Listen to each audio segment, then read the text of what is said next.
வாழ்த்துவர் தாளினையில் தாழ்த்துவர் விண்ணோர் தலை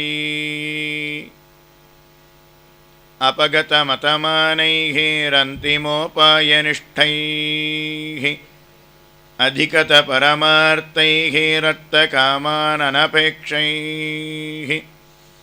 நிகில ஜன சுஹൃத்பிஹி நிர்ஜித க்ரோதலோபைஹி வரவரமுனிபிருத்யைரஸ்து மே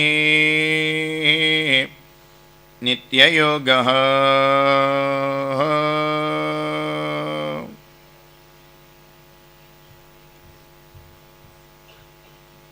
அடியார்கள் கூடியிருக்கக்கூடிய இவ்விடத்திலே ஸ்ரீமத் பாகவத புராணத்தை நாமும் அனுபவித்து கொண்டு வருகிறோம்னு சொல்கிறத காட்டிலும் வந்தோம்னு சொன்னாதான் சரியாக இருக்கும்னு நினைக்கிறேன். கடந்த வாரம் ஸ்ரீமத் பாகவத புராணத்தை இவ்விடத்திலே நாமும் தொடங்கி இருக்கிறோம். பாகவதம் எப்படி பிறந்தது,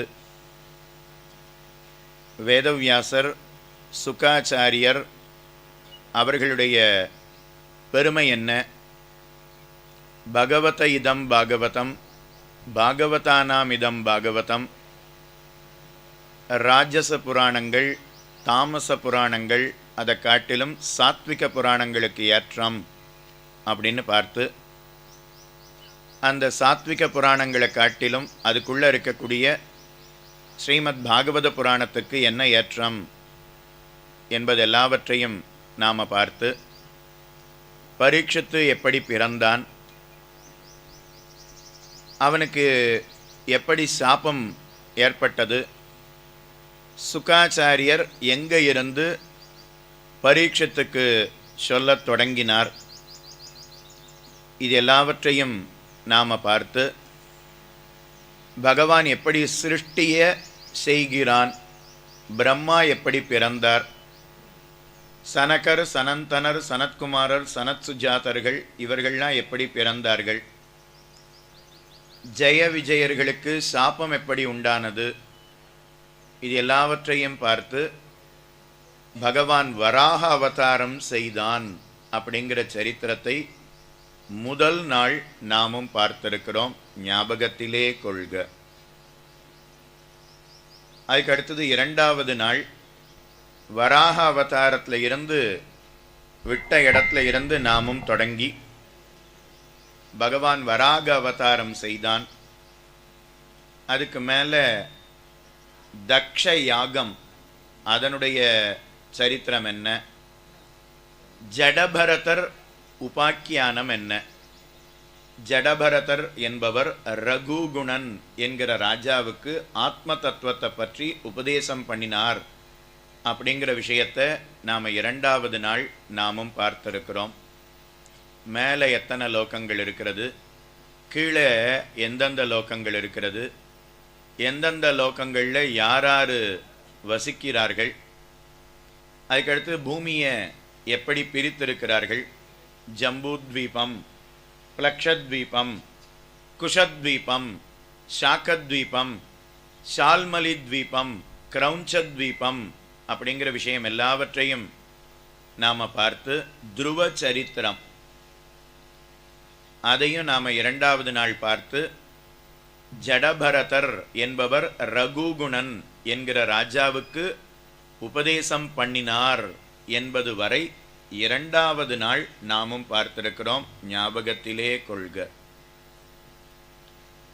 அதுக்கு அடுத்தது மூன்றாவது நாள் அஞ்சாவது ஸ்கந்தம் முழுக்க பார்த்து, ஆறாவது ஸ்கந்தத்தில் அஜாமிள உபாக்கியானம், நாராயண நாமத்தினுடைய பெருமை, பகவானுடைய திருநாமத்தினுடைய பெருமை என்ன அப்படிங்கிறத பார்த்து, நரக லோகங்கள், இன்ன பாப்பம் பண்ணினா இன்ன தண்டனைங்கிறத சுருக்கமாக நாம் பார்த்து, அதுக்கப்புறம் பகவான் சிங்க பெருமாளாக அவதாரம் பண்ணினார், பிரகல்லாதனுக்காக தூணை உடைத்து கொண்டு பகவான் சிங்க பெருமாள் நிருசிம்மன் அவதாரம் பண்ணினாருங்கிறத நாம் 3வது நாள் நாமும் பார்த்திருக்கிறோம். அதுக்கு அடுத்தது 4வது நாள் கஜேந்திர மோக்ஷ சரித்திரம். யானையினுடைய காலை முதலை கவ்விக்கொண்டது, பகவான் ஓடோடி வந்து ரட்சித்தான். அந்த கஜேந்திர மோக்ஷ சரித்திரம் என்ன? அதுக்கு மேலே பகவான் வாமன அவதாரம் பண்ணினான், திருவிக்கிரமனாக வளர்ந்தான், அந்த சரித்திரம் என்ன?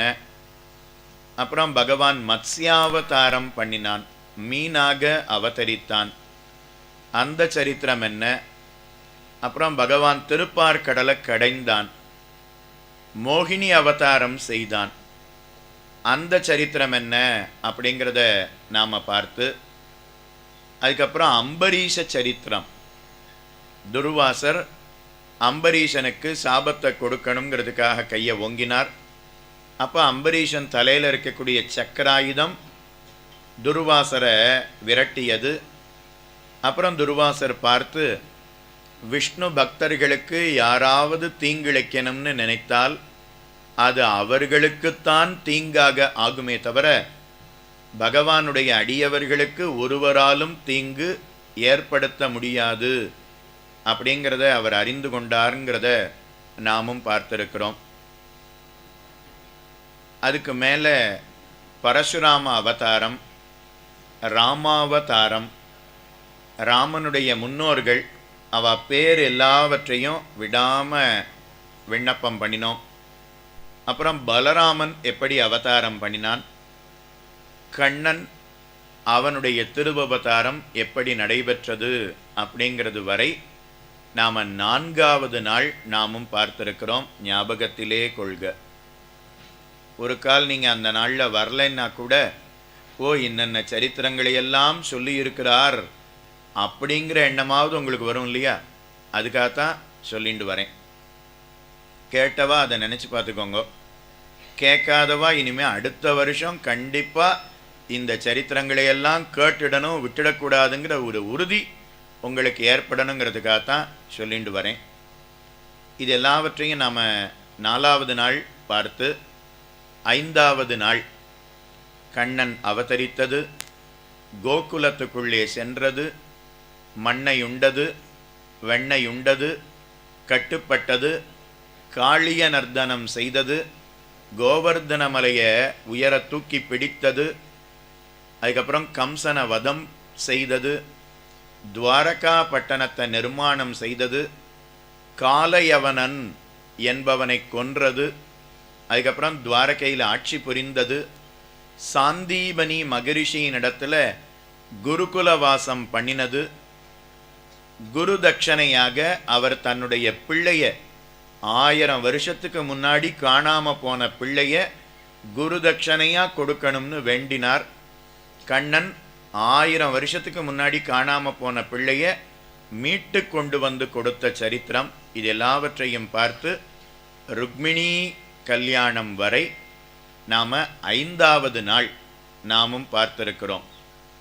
அடுத்து நேற்றைய தினம் ருக்மிணி கல்யாணத்தில் இருந்து விட்ட இடத்துல இருந்து தொடங்கி ருக்மிணி கல்யாணம், சத்யபாமா கல்யாணம், ஜாம்பவதி கல்யாணம், காளிந்தி கல்யாணம், மித்ரவிந்தை, சத்யை, பத்ரை, லக்ஷ்மணை, அஷ்ட மகிஷிகளுடைய கல்யாணங்களையும் நாம் பார்த்து, அதுக்கு மேலே நரகாசுரனை வதம் பண்ணினான் என்ற அந்த சரித்திரத்தையும் பார்த்து, பிரத்யும்னன் அவன் சம்பரன்கிற அசுரனை எப்படி கொன்றான் என்ற அந்த சரித்திரத்தை பார்த்து, அப்புறம் பாணாசுரன் அவனுடைய பெண்ணு உஷைக்கும் பிரத்யும்னனுடைய பிள்ளை அனிருத்தனுக்கும் கல்யாணம் முடிந்தது, அந்த சரித்திரத்தையும் நாம் பார்த்து, சிசுபால வதம், தந்தவக்ர வதம், பௌண்ட்ரக வாசுதேவ வதம்,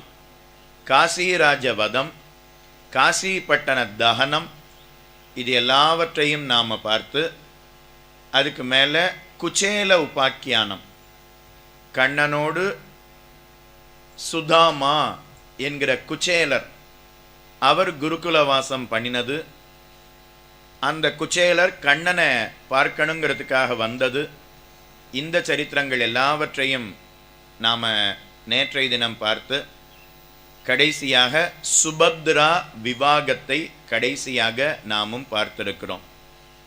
சுபத்ரா, கண்ணனுக்கும் பலராமனுக்கும் ஒரு தங்கை இருந்தாள் சுபத்ரா. பலராமன் பார்த்து அந்த சுபத்ரைய துரியோதனனுக்கு கல்யாணம் செய்து கொடுக்கணும் அப்படின்னு வாக்குறுதி கொடுத்து விட்டார். ஆனால் சுபத்ராவுக்கு அதில் விருப்பம் இல்லை. அர்ஜுனனையே கல்யாணம் பண்ணிக்கணும்னு ஆசைப்பட்டாள்.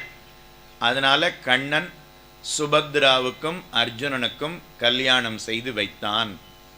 என்ன சுபத்ரா விவாகம். எப்படி சந்நியாசியாக இருந்தார், அப்புறம் துவாரகைக்குள்ளே எப்படி வந்தார், இது எல்லாம் கல்யாணம் எப்படி நடந்தது என்பதை நேற்றைய தினம் கடைசியாக விளக்கமாக நாமும் பார்த்திருக்கிறோம். ஞாபகத்திலே கொள்க.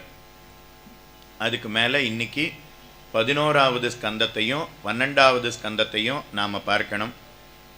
அவகாசம் கொஞ்சம் குறைச்சலாக தான் இருக்குது. அதனால் சுருக்கமாக விண்ணப்பம் செய்து விடுகிறேன். ஒருவாறு கண்ணன் அவன் தன்னுடைய அவதாரத்தை முடிக்கணும்னு முடிவு செய்தான். மண்ணின் பாரம் நீக்குதற்கே வடமதுரை பிறந்தான் அப்படின்னு பாசுரம். மண்ணின் பாரம் நீக்குதற்கே வடமதுரை பிறந்தான் அப்படின்னு ஆழ்வார் பாசுரத்தில் தெரிவிக்கிறார்.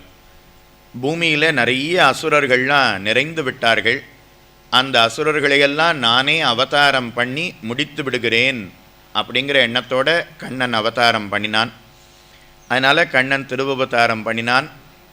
கம்சன் என்ன, சிசுபாலன் என்ன, தந்தவக்ரன் என்ன, காசிராஜன் என்ன, ஜராசந்தன் என்ன, துரியோதனாதிகள் என்ன, அத்தனை பேரையும் கண்ணன் வதம் செய்தான். இப்போ கண்ணன் பார்த்து, நான் அவதாரம் பண்ணினதே இந்த அசுர ராட்சசர்களை அழிக்கணுங்கிறதுக்காகத்தான். ஒருவாறு அவர்களையெல்லாம் அழித்து விட்டேன். இப்போ நான் வைகுண்டத்துக்கு புறப்படணும் அப்படின்னு முடிவு செய்தான்.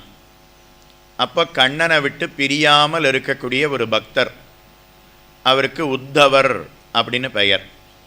அந்த உத்தவர்ங்கிறவர் கண்ணனிடத்தில் கேட்கிறார், கண்ணா, நீ வைகுண்டத்துக்கு புறப்படணும்னு சொல்லுகிறாயே, வைகுண்டத்துக்கு புறப்படணும் அப்படின்னா உன்னை பிரிஞ்சு என்னால் எப்படி இருக்க முடியும்?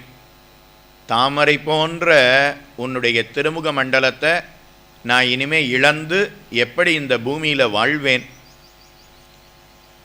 உன்னுடைய வார்த்தைகளை கேட்காம நான் இனிமேல் எப்படி இந்த பூமியில் இருக்க முடியும்? ஒன்று என்னையும் வைகுண்டத்துக்கு அழைச்சிட்டு போயிடும், இல்லைன்னா நீர் வைகுண்டத்துக்கு போக வேண்டாம் அப்படின்னு பிரார்த்திக்கிறார் உத்தவர். கண்ணன் பார்த்து, நான் வைகுண்டத்திலிருந்து அப்பப்போ அவதாரம் பண்ணுவேன். சில காலங்கள் அவதாரம் முடிஞ்ச உடனே வைகுண்டத்துக்கு புறப்பட்டு சென்று விடுவேன். ராமாவதாரம்ங்கிறது 11,000 ஆண்டுகள், கிருஷ்ணாவதாரம்ங்கிறது 125 ஆண்டுகள். அப்பப்போ அவதாரத்துக்காக நான் கீழே இறங்குவேன். அவதாரத்தை முடிச்சுட்டு மறுபடியும் விஷ்ணு லோகத்திற்கு சென்று விடுவேன். அதனால் நான் இங்கே எப்போதும் இருப்பதுங்கிறது முடியாது. சரி, அப்படின்னா என்ன உம்மோடு அழைச்சிட்டு போம் அப்படின்னா, வைகுண்டத்தை அடையிற அளவுக்கு உமக்கு இன்னும் ஞானம், பக்தி, வைராக்கியம் வளரவில்லை. அதனால் நீர் கந்தமாதன பர்வதம், பத்ரீகாசிரமம்னு சொல்கிறோம் இல்லையா, அந்த மலைக்கு கந்தமாதன பர்வதம் அப்படின்னு பெயர். அந்த மலைக்கு சென்று பற்றற்றவராக இரும், என்னை குறித்து தவம் புரியும். வைகுண்டநாதனான என்னை குறித்து தவம் புரியும் அப்படின்னா விரைவிலேயே உமக்கு வைகுந்தம் கிட்டும் கண்ணன் தெரிவிக்கிறான். அப்போ கண்ணன் பார்த்து, கிருத்தயுகத்தில் பக்தர்கள்லாம் நிறைய பேர் இருப்பா. 90% நல்லவர்களாக இருப்பாளாம், 10% தீயவர்கள் இருப்பாளாம் கிருத்தயுகத்தில். திரேதாயுகத்தில் 75% நல்லவர்கள் இருப்பாளாம், 25% தீயவர்கள் இருப்பாளாம். அடுத்து துவாபர யுகத்தில் 50% நல்லவர்களாம், 50% தீயவர்களாம். கலியுகம் அது இன்னும் குறைச்சலாக போகுமா. இதெல்லாவற்றையும் கலியனுடைய தோஷங்களை கண்ணன் சொல்லிக்கொண்டே வருகிறான். தாயார் தகப்பனார எந்த பிள்ளையும் பார்த்துக்க போகிறது இல்லையாம். உறவு அப்படின்னா தன்னுடைய பத்தினியோட சம்பந்தம் இருக்கிற அந்த பத்தினியினுடைய அண்ணனோ தம்பியோ அவாதான் உறவு அப்படின்னு வச்சுப்பாளாம். அந்தணர்கள் வேதத்தை விற்பவர்களாக மாறிவிடுவார்கள். க்ஷத்திரியர்கள் மக்களுக்கு நன்மை புரியும்படி ஆட்சி புரிய மாட்டார்கள். வைசியர்கள் அதிகமான லாபத்தை வைத்து கலப்படமான பொருளை விற்பனை செய்ய போகிறார்கள். இது எல்லாத்தையும் சொல்லிகிட்டே வரார். ஸ்திரீகள்லாம் பர்த்தாவனுடைய காரியத்தை தவிர மற்ற காரியத்திலலாம் ஈடுபட்டு கொண்டு இருப்பார்களாம். அவர்கள் அணிந்திருக்கக்கூடிய வஸ்திரங்கள் அது எல்லாம் குறைஞ்சுட்டே வருமா. வஸ்திரம் எல்லாம் குறைஞ்சுட்டே வருமா. உலகத்தில் பொதுவாக அத்தனை பேரும் பொய் பேச தொடங்கி விடுவார்களாம். இதெல்லாம் சொல்லிகிட்டே இருக்காருன்னா அப்போ நாமும் அப்படியே இருந்துடலாமான்னு நினச்சிடாதீங்க. நாம் அப்படி இருக்கக்கூடாது அப்படிங்கிறதுக்காக தான் சொல்லிட்டு வரேன். இது எல்லாவற்றையும் கண்ணன் சொல்லிக்கொண்டே வருகிறான். அதை கேட்டு உத்தவர் பயந்து போனார். அப்போ திடீர்னு கண்ணன் பார்த்து புண்ணியசாலிகள் கூட அவர்கள்லாம் கலியுகத்தில் பிறக்கணும்னு ஆசைப்பட போகிறார்கள் அப்படின்னு சொன்னான். சொல்றது புரியறது இல்லையா? என்ன சொன்னேன்? புண்ணியசாலிகள் கூட கலியுகத்தில் பிறக்கணும்னு ஆசைப்படுவார்கள் அப்படின்னு நடுவில் ஒரு வார்த்தையை சொன்னான். உடனே அதை கேட்ட உடனே உத்தவருக்கு கலியுகம் இவ்வளவு மோசமாக இருக்கும்னா அப்போ புண்ணியசாலிகள்லாம் கிருத்தயுகத்தில் பிறக்கணும்னு தானே ஆசைப்படுவா.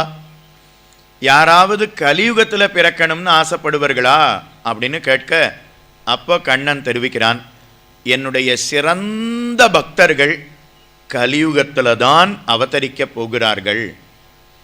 என்னுடைய சிறந்த பக்தர்கள் அவர்கள் கலியுகத்தில் அவதரிக்கப் போகிறார்கள். அந்த பக்தர்களை பார்ப்பதற்காக, அவர்களை சேவிப்பதற்காக, அவர்களுடைய உபதேசத்தை கேட்பதற்காக புண்ணியசாலிகளும் கூட கலியுகத்தில் பிறக்கணும்னு ஆசைப்படுவார்கள் அப்படின்னு தெரிவிக்கிறான். உடனே உத்தவருக்கு இன்னும் ஆர்வம் அதிகமாயிடுத்து. அப்படியா, உன்னுடைய சிறந்த பக்தர்கள் கலியுகத்தில் பிறக்கப் போகிறார்களா அப்படின்னு கேட்க, ஆம், கலியுகம் ஆரம்பித்த உடனே வரிசையாக என்னுடைய சிறந்த அடியவர்கள் அவதரிக்கப் போகிறார்கள் அப்படின்னு தெரிவிக்கிறான். உடனே உத்தவர் பார்த்து, அப்படியா, அவர்கள் பேர் என்ன, அவ ஊர் என்ன அப்படின்னு உத்தவர் கேட்குறார். கண்ணன் பார்த்து, இது தேவ ரகசியம், இதை வெளியில் சொல்லுவது அப்படிங்கிறது கூடாது. தேவ ரகசியத்தை வெளியிடுவது அப்படிங்கிறது கூடாது. ஆனால் நீர் பிரார்த்தித்தபடியினால அவ ஊரை சொல்ல மாட்டேன், அவ பேரை சொல்ல மாட்டேன். ஆனால் அவர்கள் எந்த நதிக்கரையில், எந்த நதி தீரத்தில் அவதரிக்க போகிறார்கள் அப்படிங்கிறத மட்டும் சூச்சிப்பித்து காட்டுகிறேன். கண்ணன் தெரிவிக்கிறான், சூச்சிப்பித்து காட்டுகிறேன் அப்படின்னு தெரிவிக்கிறான். எந்த நதி? தாமிரபரணி நதி எத்திர கிருதமாலா பயஸ்வினி காவேரீச்ச மகாபாகா பிரதீச்சீச்ச மகாநதி ஏ பிபந்தி ஜலம் தாசாம் மனுஜா மனுஜேஸ்வர பிராயோபக்தா பகவதி வாசுதேவே அமலாசயாக. தாமிரபரணி தீர்த்தத்தை எவரொருத்தர் பருகுகிறார்களோ, யாரொருத்தர் தாமிரபரணி நதியிலே நீராடுகிறார்களோ அவர்களுக்கெல்லாம் விஷ்ணு பக்தி அப்படிங்கிறது விரைவிலேயே உண்டாகிவிடும் அப்படின்னு தெரிவிக்கிறான். அப்போ நாமெல்லாம் எவ்வளோ பாக்கியம் பண்ணியிருக்கோம் பாருங்க. பாகவதத்தில் தாமிரபரணியை பற்றி தானும் காட்டி இருக்கிறது. கங்கைக்கு எவ்வளோ பெருமை இருந்தாலும், காவேரி முதலான நதிகளுக்கு எவ்வளோ பெருமை இருந்தாலும், பாகவதத்தில் தாமிரபரணி நதியத்திர முதல்ல தாமிரபரணி எடுக்கிறார். இந்த தாமிரபரணி நதி தீரத்தில் தாமிரபரணியில் யார் நீராடுகிறார்களோ, யார் தாமிரபரணி ஜலத்தை பருகுகிறார்களோ, புரோக்ஷித்து கொள்கிறார்களோ அவர்களுக்கு விஷ்ணு பக்திங்கிறது விரைவிலேயே உண்டாகிவிடும். மற்ற நதி தீரத்தில் இறந்தவர்களுக்கு 50,000 வருஷம் கழித்து உண்டாக வேண்டிய விஷ்ணு பக்தி, நாராயண பக்தி தாமிரபரணி நதி தீரத்தில் இருந்தால் 5000 வருஷத்திலேயே உண்டாகிவிடும். கிருதாதிஷு பிரஜாராஜன் கலௌ இச்சந்தி சம்பவம் கலௌ கலு பவிஷ்யந்தி நாராயண பராயணாக. தாமிரபரணி நதி அத்திர, என்னுடைய சிறந்த அடியவர்கள்லாம் தாமிரபரணி நதிக்கரையில் அவதரிக்க போகிறார்கள் அப்படின்னு சொல்லுகிறான். அந்த தாமிரபரணி நதி தீரத்தில் அவதரித்தவர் தான் ஆழ்வார்கள் அனைவருக்கும் தலைவரான நம்மாழ்வார். ஷடகோபர் அப்படின்னு பெயர். நம்மாழ்வார் அவதரித்தது எங்கே? ஆழ்வார் திருநகரி. ஆழ்வார் திருநகரியில் தாமிரபரணிங்கிறது ஓடுகிறது. ஆழ்வார்களையே திருவுள்ளத்தில் கொண்டு இந்த ஸ்லோகத்தை கண்ணன் தெரிவிக்கிறான். தாமிரபரணி நதி எத்திர, அதே ஆழ்வார் திருநகரிக்கு அடுத்தாற்போல இருக்கக்கூடிய இடம் திருக்கோளூர் அப்படிங்கிற க்ஷேத்திரம். அந்த க்ஷேத்திரத்தில் தான் நம்மாழ்வாருடைய சீடரான மதுரகவி ஆழ்வார் அவதாரம் செய்தார். அப்போ தாமிரபரணி நதி தீரத்தில் அவதரித்தவர்கள் 2 ஆழ்வார்கள். ஒருத்தர் ஆழ்வார்கள் அனைவருக்கும் தலைவரான நம்மாழ்வார், மற்றொருத்தர் நம்மாழ்வாருடைய சீடரான மதுரகவி ஆழ்வார். தாமிரபரணி நதி எத்திர கிருத்தமாலா, முதல் நாளே கிருத்தமாலான்னு சொன்னேன். அது எங்கே ஓடுகிறதுன்னு சொன்னேன். மத்ஸ்யாவதார சரித்திரம் வரும்போது சொன்னேன். ஞாபகம் இருக்கா? கிருத்தமாலா அப்படிங்கிறது ஸ்ரீவில்லிபுத்தூரில் ஓடக்கூடிய நதி. அது மதுரையில் வந்து சேரக்கூடிய நதி. அந்த ஸ்ரீவில்லிபுத்தூரில் அவதரித்த ஆழ்வார்கள் யார்? பெரியாழ்வார், அந்த பெரியாழ்வாருடைய குமாரத்தியான ஆண்டாள் நாச்சியார். தாமிரபரணி நதி அத்திர, தாமிரபரணி நதி தீரத்தில் 2 பேர், நம்மாழ்வார் மதுரகவி ஆழ்வார். கிருத்தமாலா நதி தீரத்தில் பெரியாழ்வார் ஆண்டாள். கிருத்தமாலா பயஸ்வினி, பயஸ்வினின்னா பாலாறு அப்படின்னு பெயர். பாலாறு எங்கே ஓடுறது? காஞ்சிபுரம். காஞ்சிபுரத்துக்கு அருகில் ஓடக்கூடிய நதி. அந்த இடத்துல தான் அவதரித்தவர் பொய்கை ஆழ்வார். அந்த பாலாற்றங்கரையில் அவதரித்தவர் பூதத்தாழ்வார்.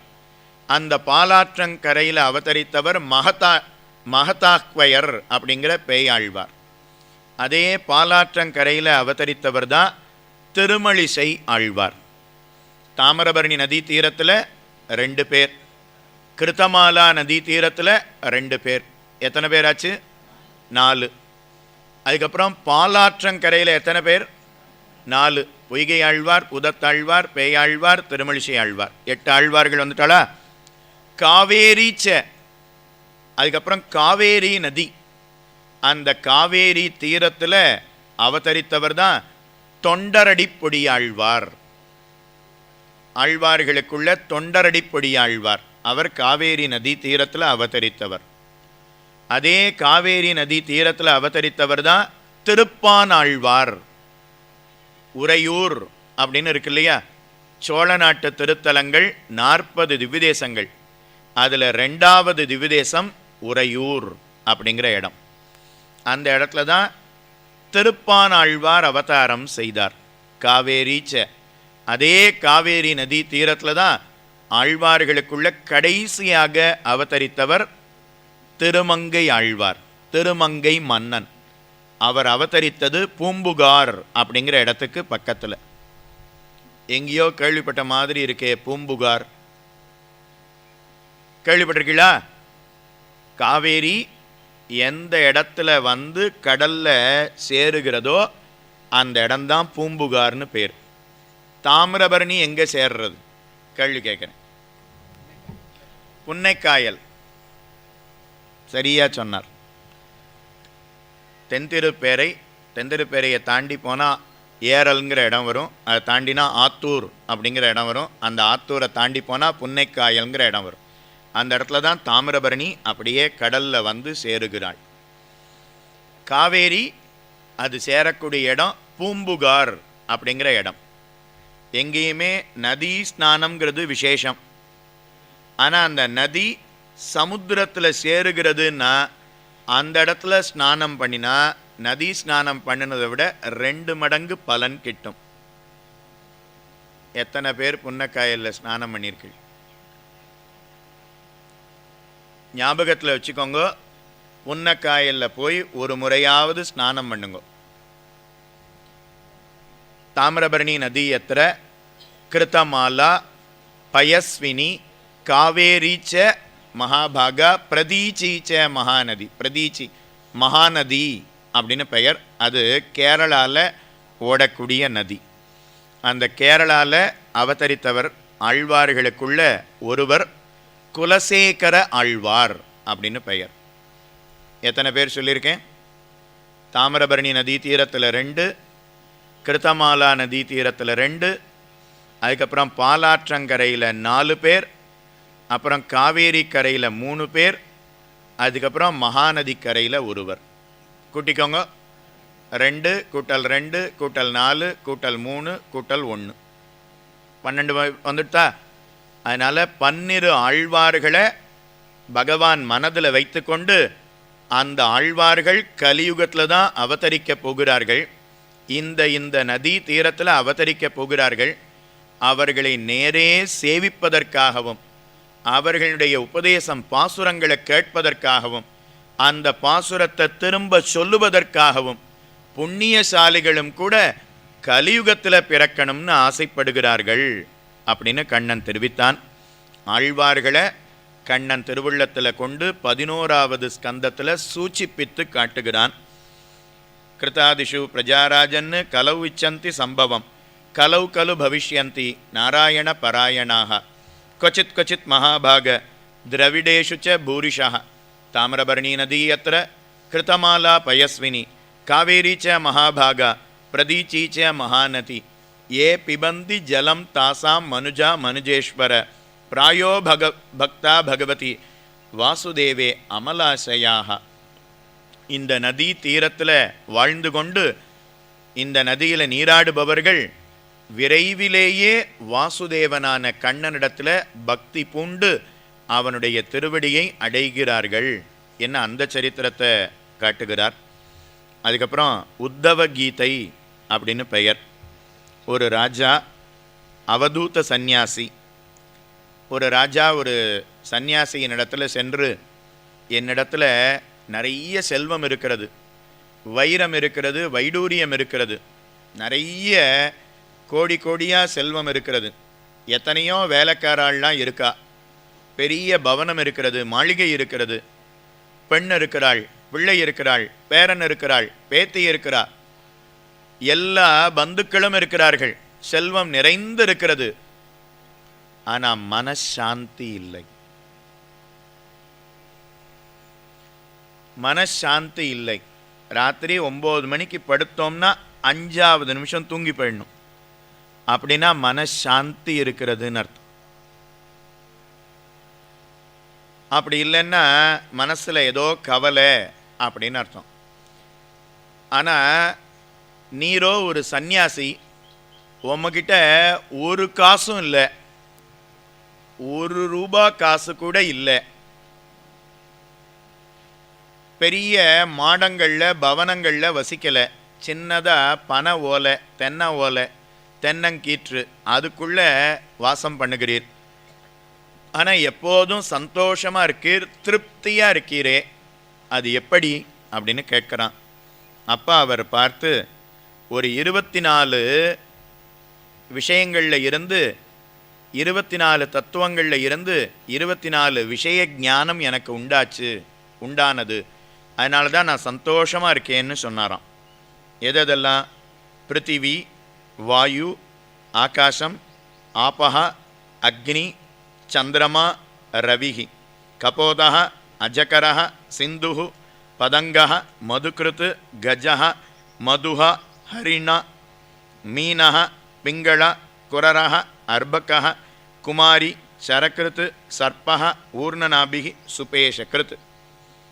24 தத்துவங்களை பார்த்து 24 விஷயம் எனக்கு உண்டானது அப்படின்னு சொல்லுகிறார். பிருத்திவி முதல்ல 24 என்னங்கிறத சொல்கிறேன். பிருத்திவி, பிருத்திவின்னா பூமி. பூமியை பார்த்து ஒன்றை கற்றுக்கொண்டாராம்.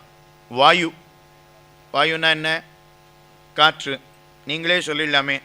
ஆகாசம், ஆகாசம் வானம். ஆபஹா, ஆபஹான்னா ஜலம். அக்னிஹி நெருப்பு. சந்திரமா சந்திரன். ரவிஹி சூரிய தேவன். கபோதா புறா, கபோதம்னா புறா, மாடப்புறா. அதுக்கு அடுத்து அஜகரஹ, அஜகரஹான்னா மலைப்பாம்பு. அதுக்கு அடுத்தது சிந்துஹு கடல். பதங்கஹ, பதங்கஹ அப்படின்னா விட்டில் பூச்சி. மதுகிருத்து, மதுகிருத்துன்னா தேன் வண்டு. கஜஹ, கஜஹான்னா யானை.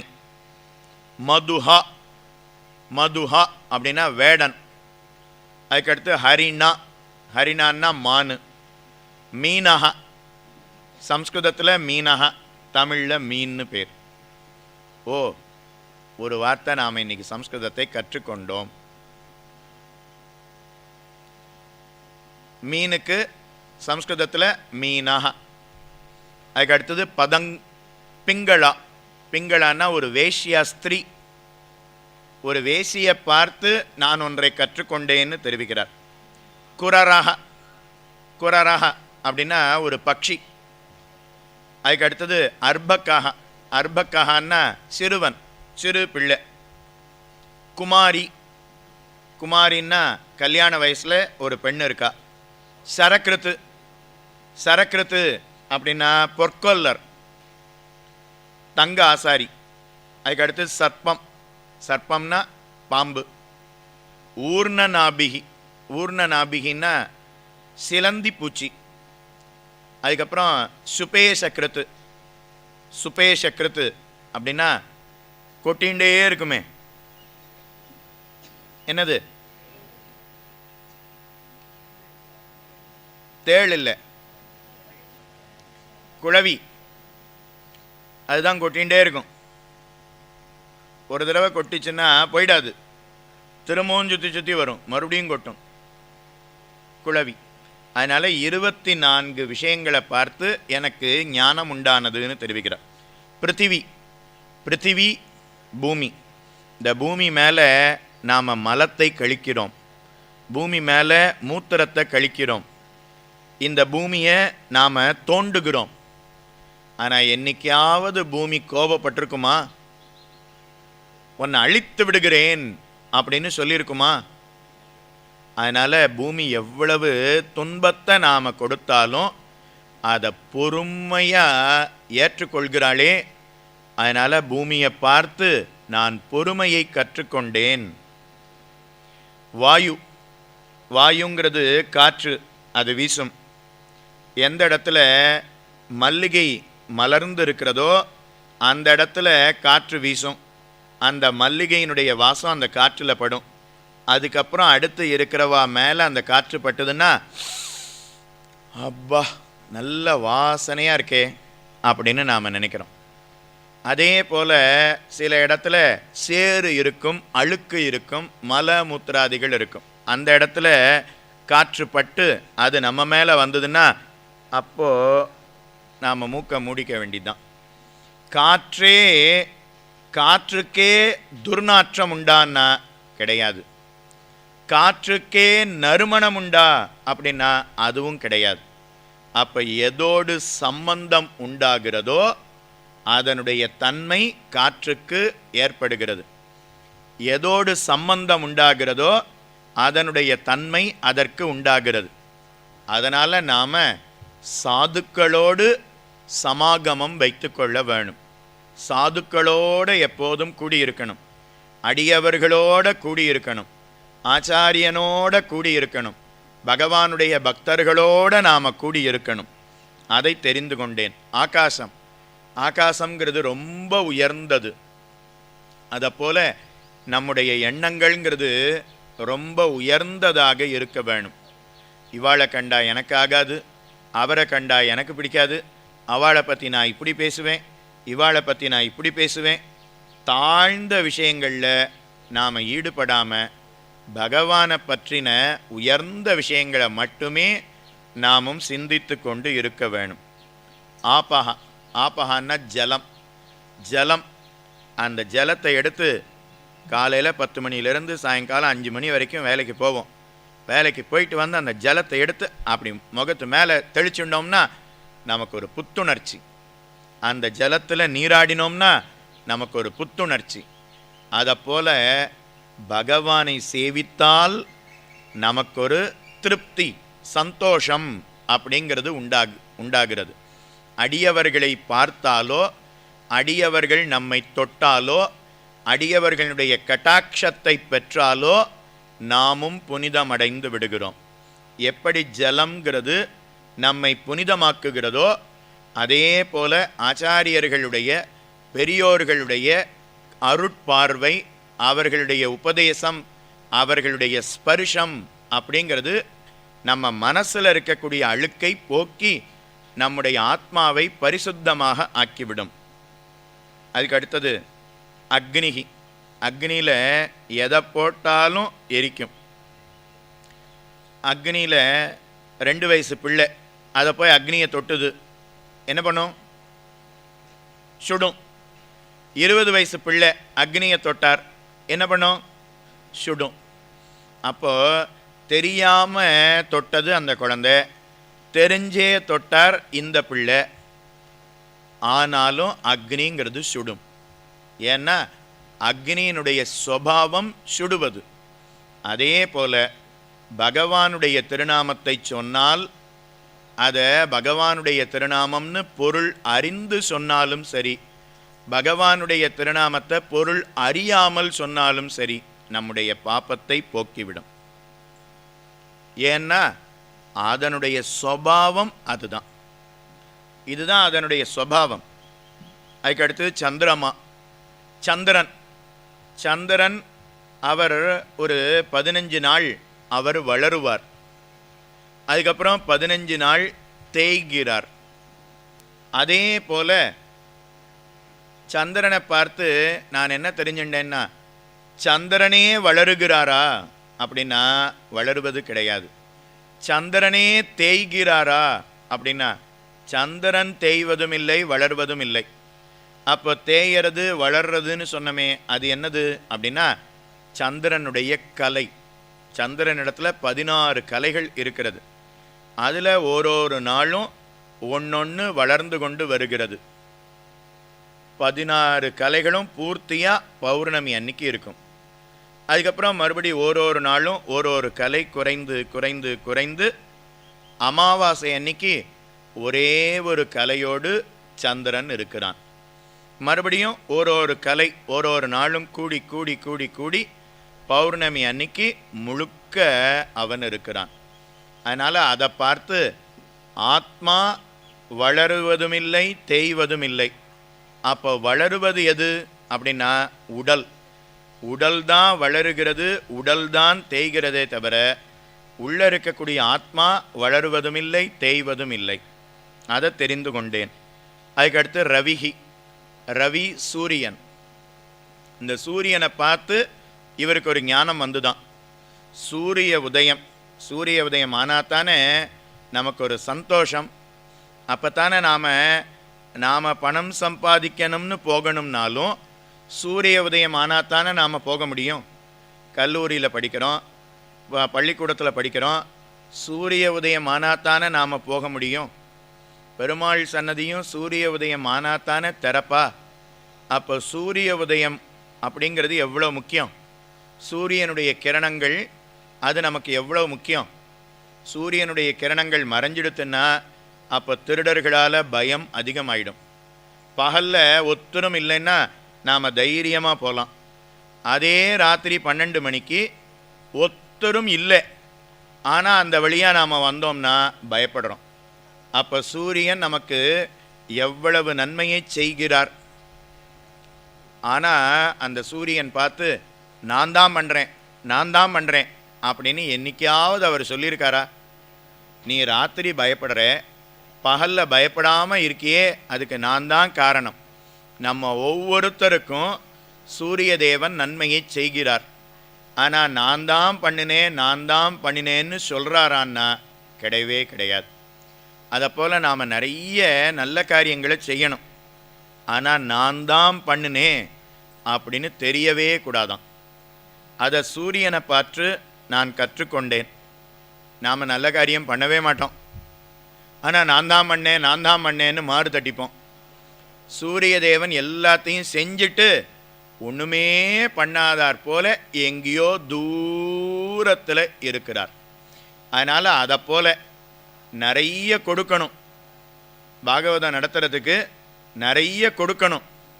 ஆனால் கொடுத்தவா எல்லாரும் கடைசியில் உட்காந்துருக்கா. பார்த்தீங்களா இல்லையா? பழனியிலிருந்து வந்தவர் கடைசியில் உட்காந்து நின்றார்.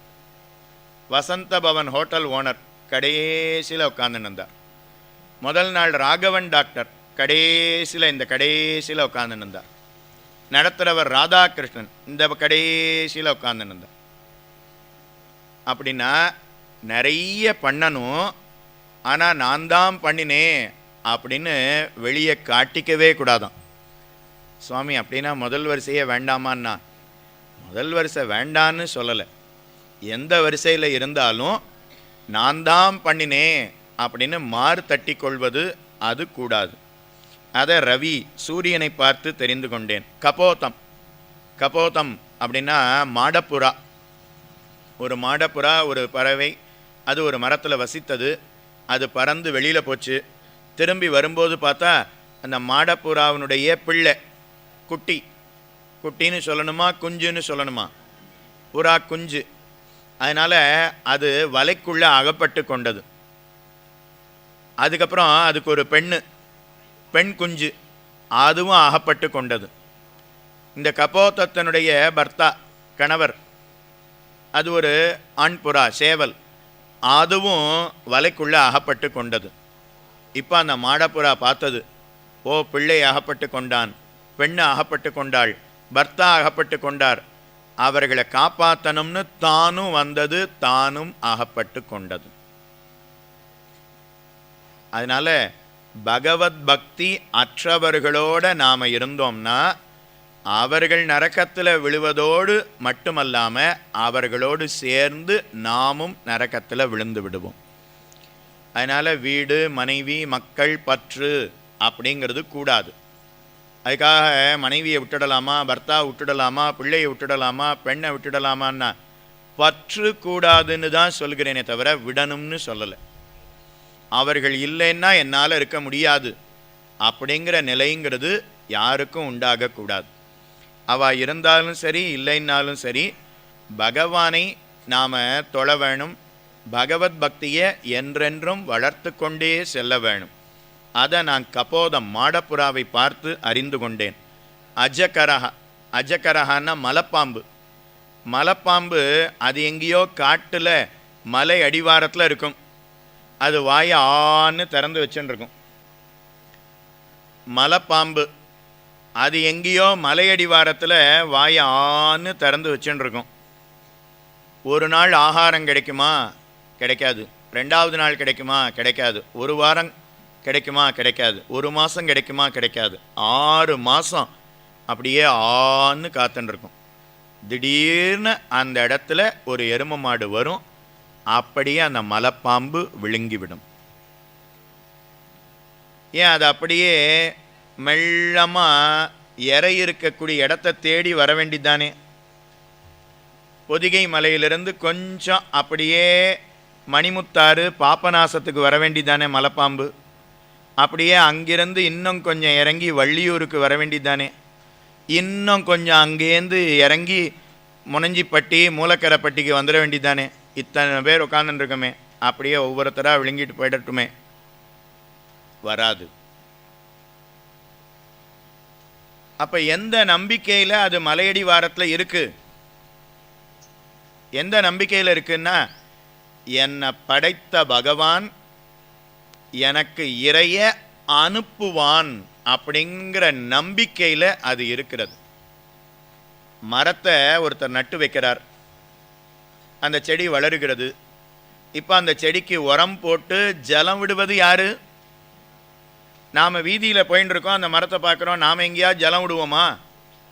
யார் மரத்தை நட்டு வச்சானோ அவன்தானே அதுக்கு உரம் போடுவான்.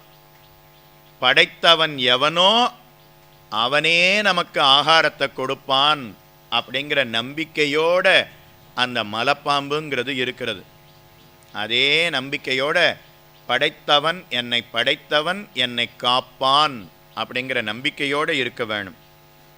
அதுக்கடுத்து சிந்துகு, கடல். கடல் அப்பப்போ அலை அது வரும், கரை வரைக்கும் வரும், அதுக்கப்புறம் திரும்ப உள்ளே போயிடும். மறுபடியும் கரை வரைக்கும் வரும், அதுக்கப்புறம் அது திரும்ப உள்ளே போயிடும். என்னைக்காவது எல்லையை தாண்டி வருமா? அது ஏதோ 50 வருஷத்துக்கு ஒருக்கா 25 வருஷத்துக்கு ஒருக்கா வருமே தவிர ஓரொரு நாளும் எல்லையை தாண்டி வருமா? வராது.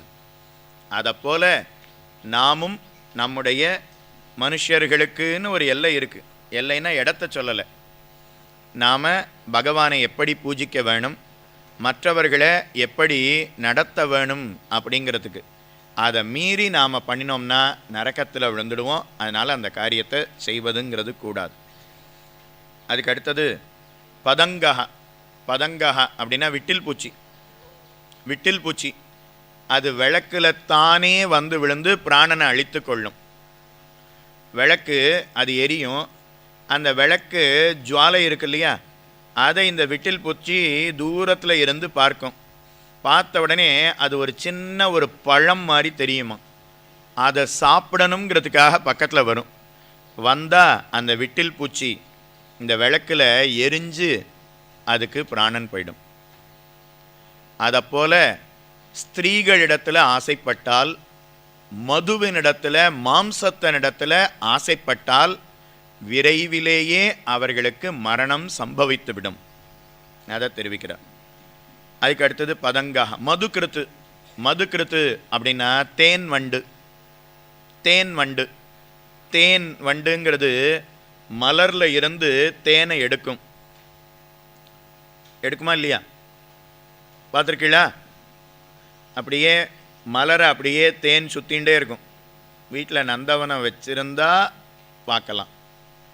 நாம் எல்லா மரங்களையும் செடிகளையும் அழித்து பில்டிங்காக மேலே மேலே 3வது மாடி 8வது மாடி 10வது மாடின்னு கட்டிட்டோம். வீட்டில் தோட்டம் வைங்கோ, திருத்துழாய் வைங்கோ, அதில் ஒரு மல்லி மலர் வைங்கோ, அந்த புஷ்பத்தை பறித்து பகவானுக்கு சமர்ப்பிக்க வேணும். கடையில் போகிறோம், 100 ரூபா கொடுக்குறோம், ஒரு மாலையை வாங்குகிறோம், பெருமாளுக்கு கொடுக்குறோம். அதை பெருமாள் உகந்து ஏற்றுக்கொள்ள மாட்டார், வேறு வழியில்லைன்னு ஏற்றுப்பார். ஆனால் நாமே நம்முடைய வீட்டில் மலர்ந்த புஷ்பத்தை பறித்து அதை நாரில் கட்டி பெருமாளுக்கு கொடுத்தா அதை உகந்து ஏற்றுக்கொள்வார். வெளியில் வாங்கிறது பெரிய மாலையாக இருக்கும், வீட்டில் கட்டினது சின்ன மாலையாக வரும். ஆனாலும் அதைத்தான் பகவான் உகந்து ஏற்றுக்கொள்வார். எதுக்காக சொல்ல வந்தேன்னா, அந்த மலரில் இருந்து தேனை வண்டு எடுக்கும். தேனை எடுக்காமலே இருந்தால் என்ன ஆகும்னா புஷ்பம் மலரவே செய்யாது. புஷ்பம் மலர்ந்தால் தானே வாசனை வரும். புஷ்பம் மலரணும்னா தேனை எடுக்கணும். ஆனால் ரொம்ப தேனை உறிஞ்சிடுத்துன்னா புஷ்பம் மலரும் போதே அப்படியே வாடி போயிடும். அப்போ அந்த தேன் எந்த புஷ்பத்தில் எவ்வளவு எடுக்கணும்னு சரியாக தெரிஞ்சுக்கும். இந்த புஷ்பத்தில் 50 மில்லிகிராம் தேன் எடுக்கணும். இந்த புஷ்பம் கொஞ்சம் பெருசு, அதனால் 100 மில்லிகிராம் எடுக்கலாம். இந்த புஷ்பம் ரொம்ப சின்னது, 5 மில்லிகிராம் தான் எடுக்கணும்.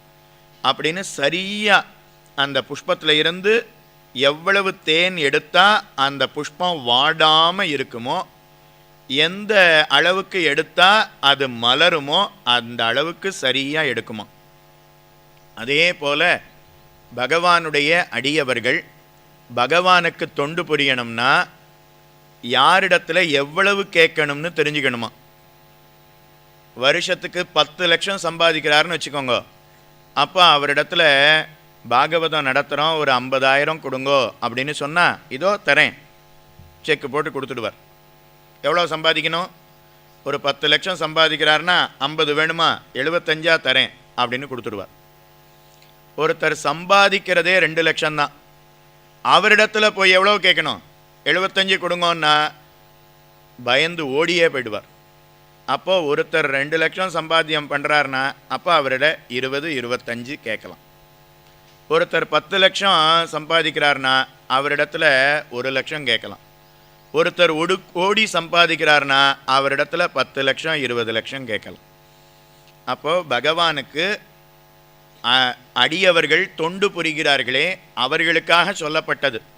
யாரிடத்துல எவ்வளவு கேட்கணும்னு பார்த்து கேட்கணுமா அதை தெரிவிக்கிறார்.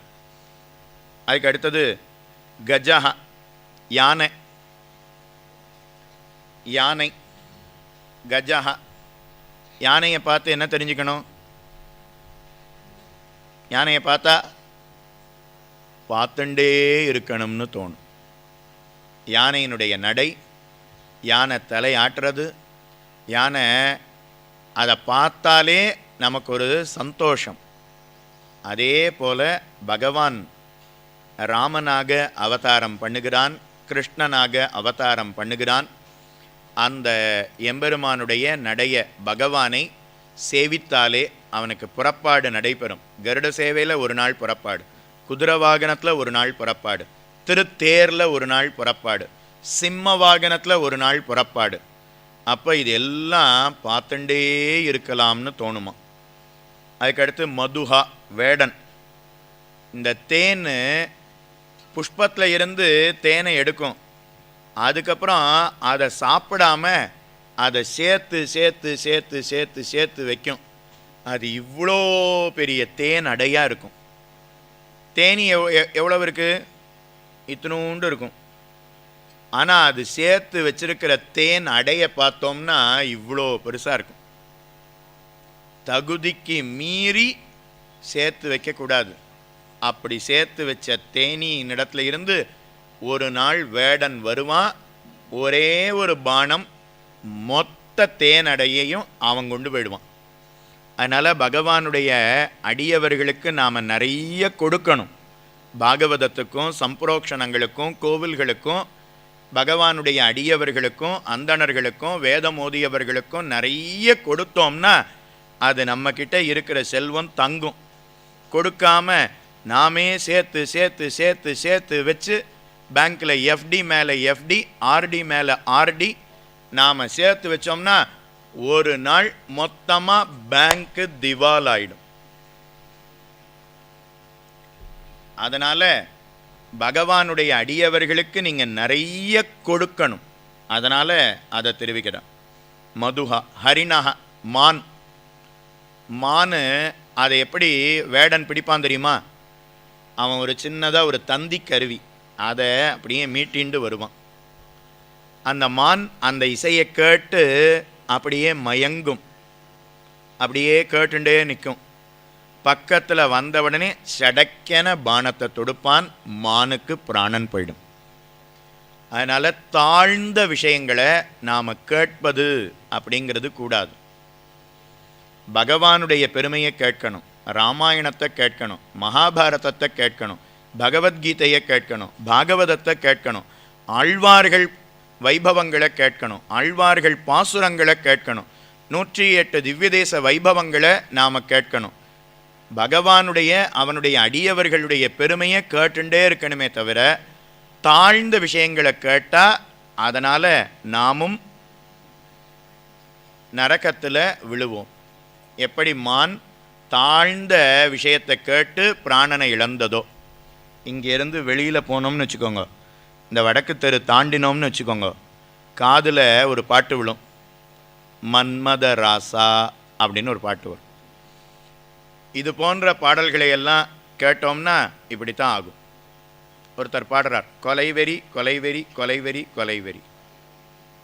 அடுத்து ஏதாவது வார்த்தை வருமானா? இல்லை இல்லை, மறுபடியும் கொலைவெறி கொலைவெறி கொலைவெறி கொலை. இது ஒரு பாட்டா? இதனால் அவர் என்ன சொல்ல வரார்? இதை பாடினவருக்கு ஜனாதிபதி, இதுக்கு முன்னாடி இருந்தவருக்கு முந்தின ஆட்சியில் அவர் கூப்பிட்டு, ஓ ரொம்ப நன்னா பாடியிருக்கீர், உங்களுக்கு ஒரு அவார்டு தரேன் அப்படின்னு கொடுக்குறோம். காந்தி பிறந்த நாட்டில் தான் நாம் இருக்கோமா? அப்படின்னே சந்தேகம். இது போன்ற தாழ்ந்த விஷயங்களை நாம் கேட்பது அப்படிங்கிறது கூடாது. இன்னைக்கு தாய், தந்தை, பிள்ளை, பெண்ணு 4 பேரும் உட்காந்து ஒரு பாட்டை கேட்க முடியுமா?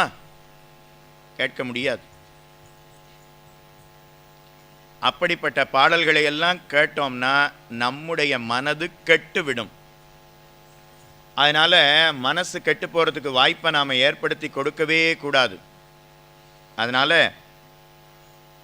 ஹரிணா மீனஹா, மீன் அது தூண்டில் இருக்கக்கூடிய புழு, அந்த புழுவின் இடத்துல இருந்து ஒரு வாசனை வரும். அதை சாப்பிடணும்னு வாயை வைக்கும், அகப்பட்டு கொள்ளும்.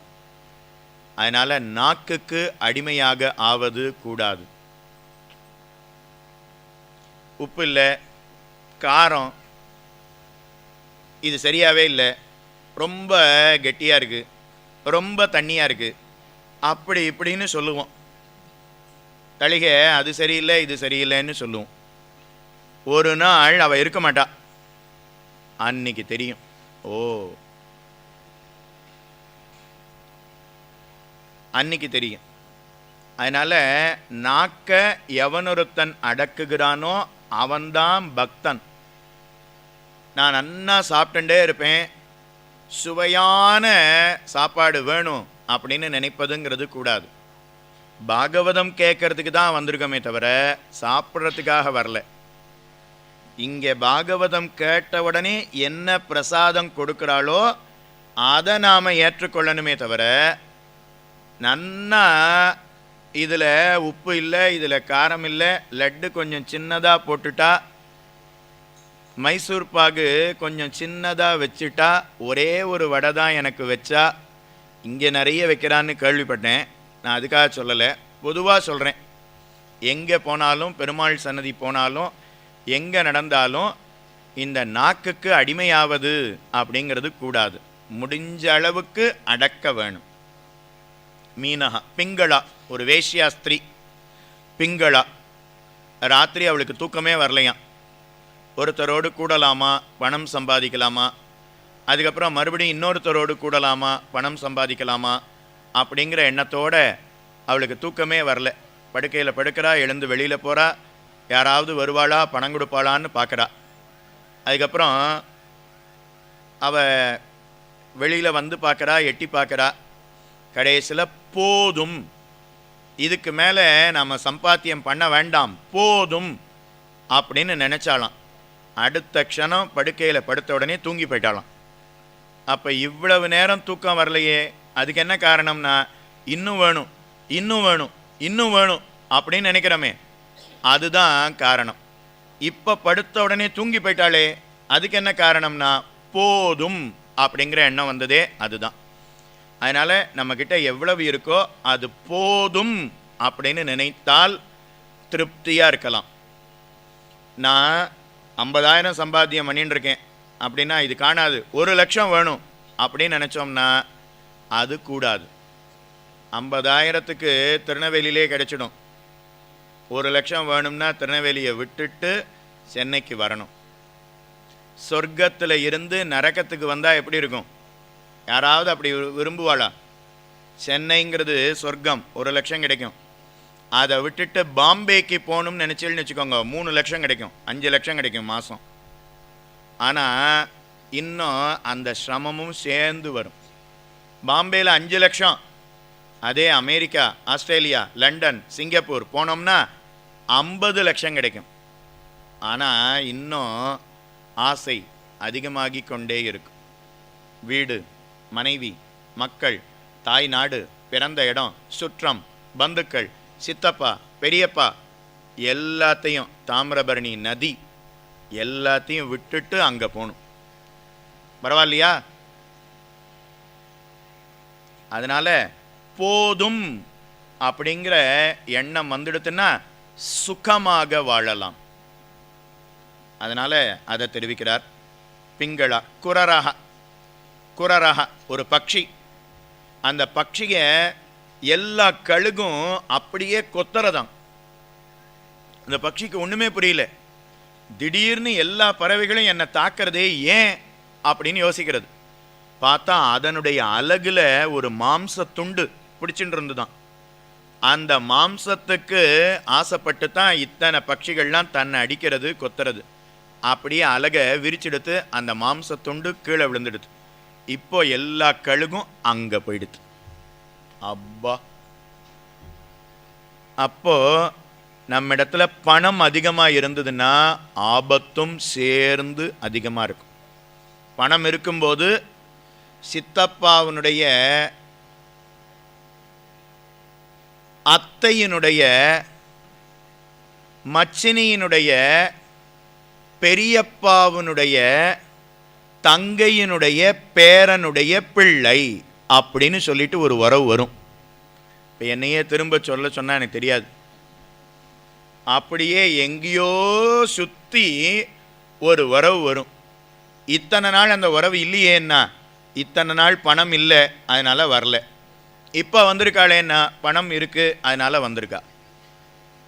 பணம் இல்லைன்னா அப்போ சுகமாக இருக்கலாம். பணம் அதிகமாக இருந்தது, செல்வம் அதிகமாக இருந்தது, பெண்ணு பிள்ளை எங்கே வச்சிருக்கீள், எழுதி கொடுங்கோ, என் பேரில் மாற்றி கொடுங்கோ, வீட்டை சொத்தை என் பேரில் மாற்றி கொடுங்கோ, தங்க கட்டி எங்கே இருக்கு கொடுங்கோ. எவ்வளவு ஆபத்து.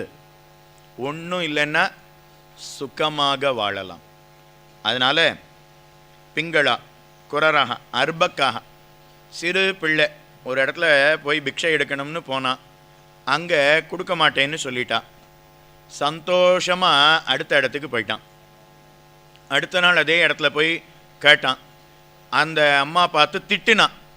நான் தான் நேற்று சொன்னனா இல்லையா உனக்கு எதுவும் கொடுக்க மாட்டேன்னு, திரும்பவும் இங்கே வந்து ஏன் கேட்குற அப்படின்னு திட்டினான். இப்போ மறுபடியும் அதை துளி கூட அதை நினச்சிக்காம அப்படியே அடுத்த வீட்டுக்கு போயிட்டான். மூணாவது நாள் அந்த அம்மா திட்டினான்.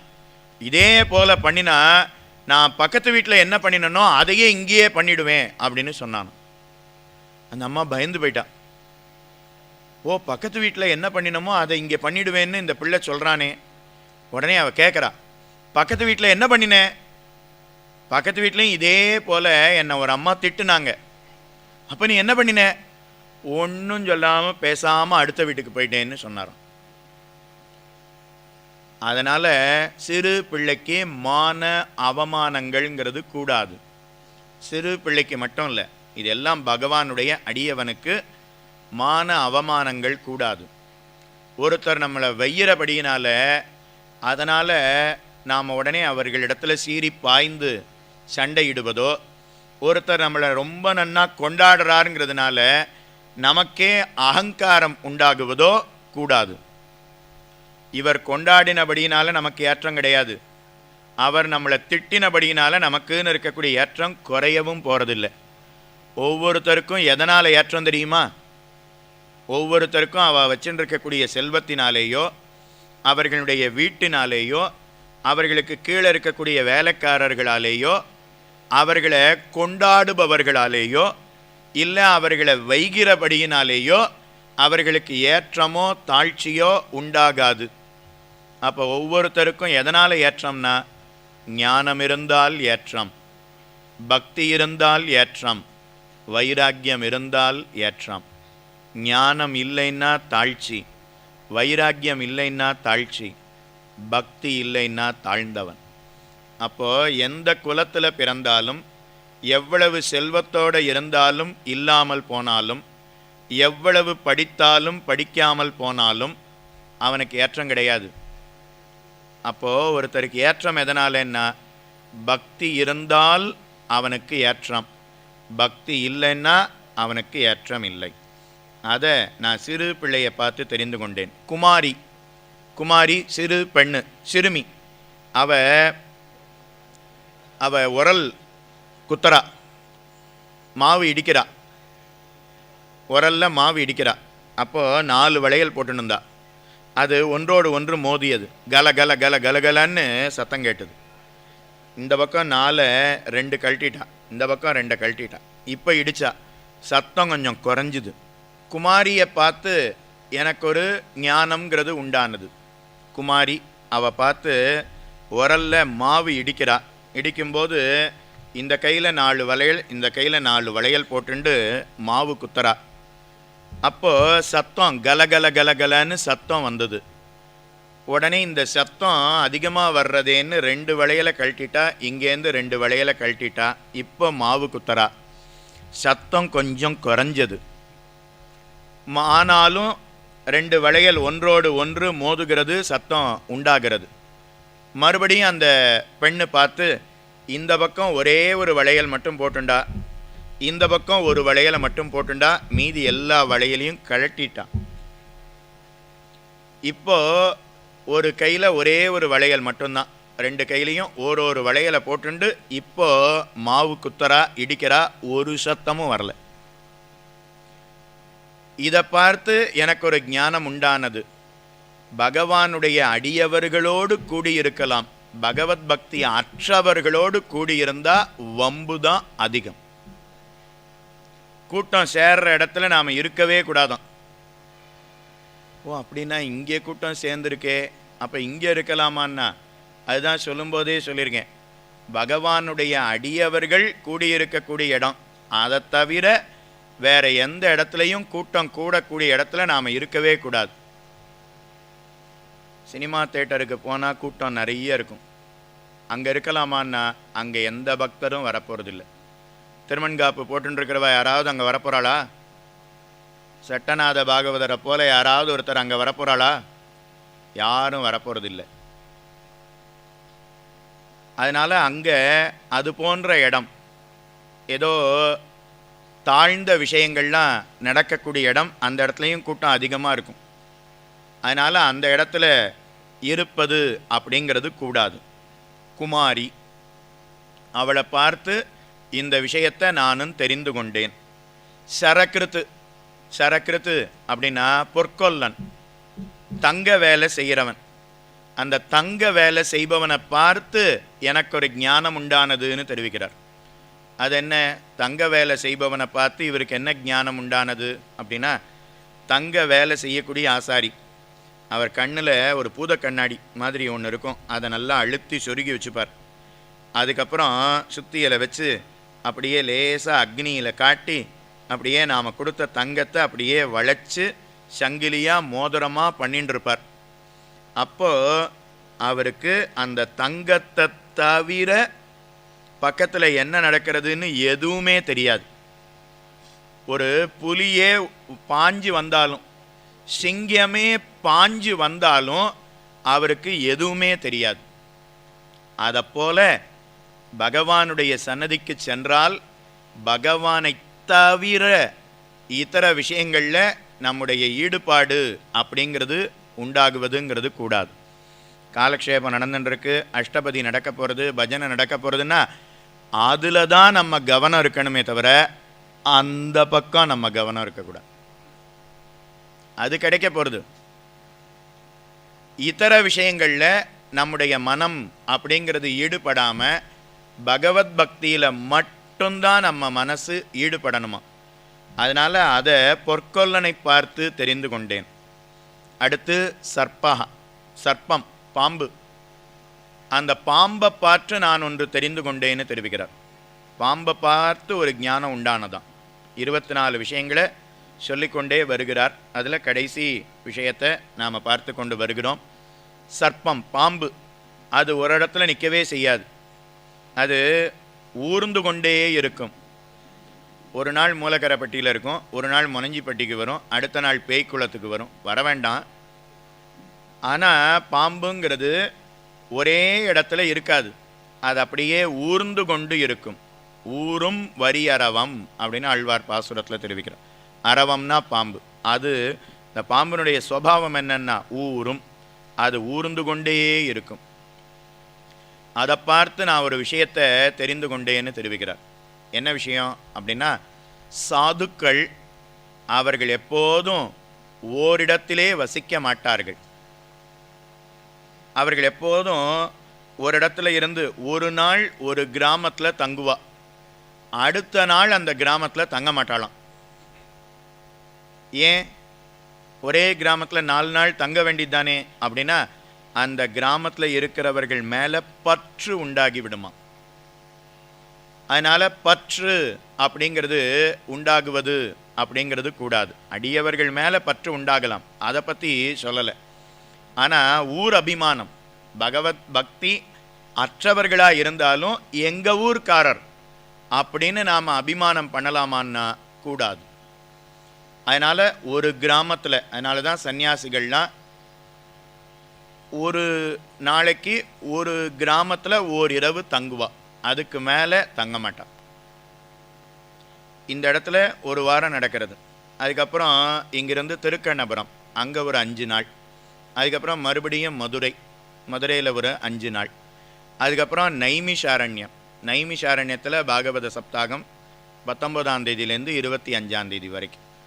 மறுபடியும் தென்திருப்பேரை, அதில் ஏப்ரல் 5ஆம் தேதியில் இருந்து மறுபடியும் ஒரு 5 நாள். அப்போது ஒரே இடத்துல அடியோங்களும் இருக்கிறது இல்லை. சுவாமியும் சரி ஸ்ரீரங்கத்துக்கு வருவார். அதுக்கப்புறம் கும்பகோணத்தில் சொல்லி வீடியோ பார்த்துருக்கோம், கோயம்புத்தூரில் சொல்லி பார்த்துருக்கோம். அதனால் ஒரு இடத்துலையும் சாதுக்கள் பெரியோர்கள் ஒரே இடத்துல தங்குவது அப்படிங்கிறது கூடாதான். ஒருத்தருக்கு மட்டும் சொல்லுவது அப்படிங்கிறதும் கூடாது. இவர்களுக்கு மட்டும்தான் நான் சொல்லுவேன், மற்ற ஊர்க்காரர்களுக்கெல்லாம் நான் சொல்ல மாட்டேன் அப்படின்னு பகவானுடைய அடியவர்கள் இருப்பதுங்கிறது கூடாது. அதனால் சர்ப்பம். அதுக்கடுத்து ஊர்ண நாபிகி. ஊர்ண நாபிகி அப்படின்னா சிலந்தி பூச்சி, பட்டுப்பூச்சி. அது என்ன பண்ணும்? சிலந்தி பூச்சி என்ன பண்ணும்? அது தன்னுடைய வாயில இருந்து அது உமிழும். அது ஒரு இலை அப்படியே வட்டமாக, முதல்ல ஒரு வட்டம், அப்புறம் ஒரு வட்டம், அப்புறம் ஒரு வட்டம், அப்புறம் ஒரு பெரிய வட்டம் போட்டுண்டு அப்படியே அதில் படுத்துக்கும். இறையை எதிர்பார்த்து காத்துருக்கும். இறை வந்த உடனே அதை சாப்பிடும். சாப்பிட்டுட்டு அங்கிருந்து புறப்பட்டு போகணும்னா மறுபடியும் அது உறிஞ்ச தொடங்கும். கடைசியாக எது வெளியில் வந்ததோ அது முதல்ல உள்ளே போயிடும். முதல்ல எது வெளியில் வந்ததோ அது கடைசியாக உள்ளே போயிடும். ஆங்கிலத்தில் லாஸ்ட் இன் ஃபஸ்ட் அவுட் அப்படின்னு சொல்லுவா இல்லையா? கம்ப்யூட்டரில் கூட நாம் படிக்கணும்னா பைனரி தியரின்னு இருக்குது, படிச்சிருக்கலாம். அதில் லாஸ்ட் இன் ஃபஸ்ட் அவுட் அப்படின்னு ஒரு தியரியே இருக்குது. அதெல்லாம் இந்த ஊர்ண நாபி சிலந்தி பூச்சியின் இடத்துல இருந்து உண்டானது. அதே போல பகவான் தன்னுடைய திருமேனியில இருந்து இந்த உலகை படைக்கிறான், மறுபடியும் தன்னுடைய திருமேனிக்குள்ளேயே அடக்கி விடுகிறான்.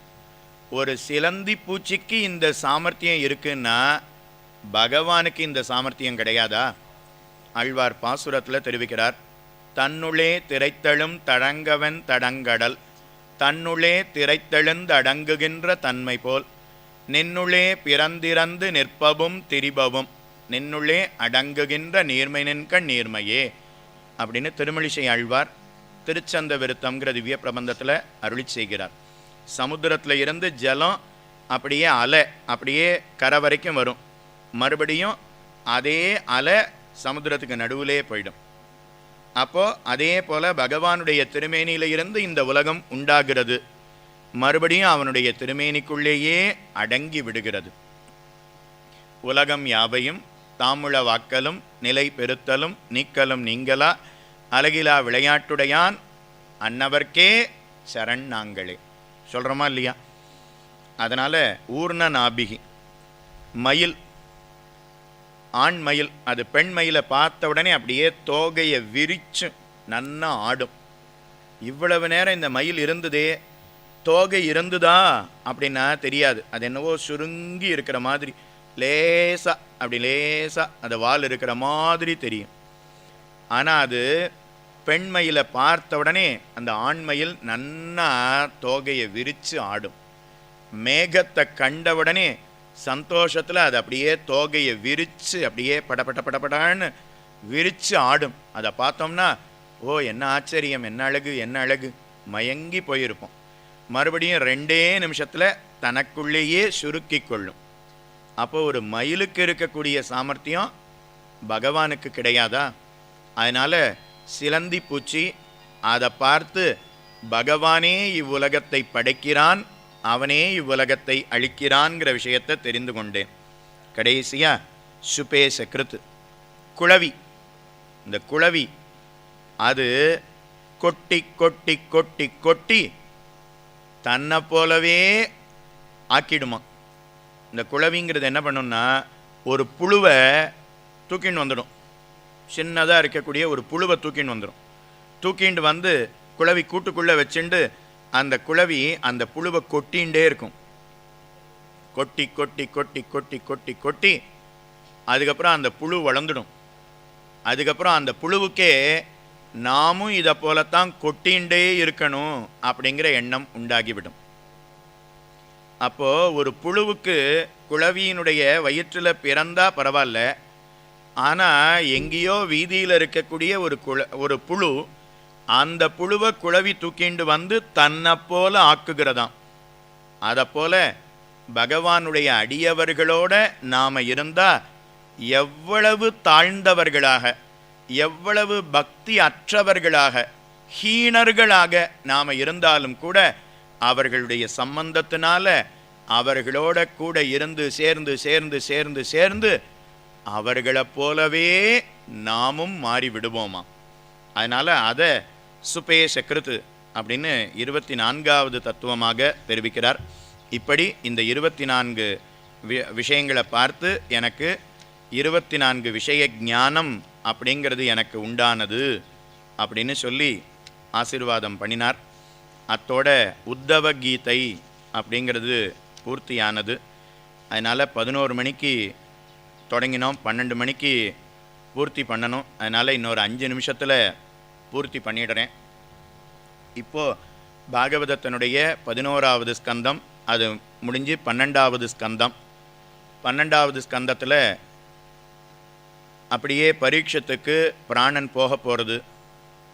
சமீகர் அவருடைய பிள்ளை சாபத்தை கொடுத்தார் இல்லையா, எங்கள் தகப்பனாருடைய கழுத்தில் யார் பாம்பு மாலை, செத்த பாம்பை மாலையாக போட்டாரோ அவர் இன்னிலிருந்து 7வது நாள் தக்ஷகன் அப்படிங்கிற பாம்புனால அவனுக்கு மரணம் உண்டாகட்டும் அப்படின்னு சாபத்தை கொடுத்தார். முதல் நாளே நாமும் பார்த்துருக்கிறோம். இப்போ 7 நாட்கள் பூர்த்தியானது.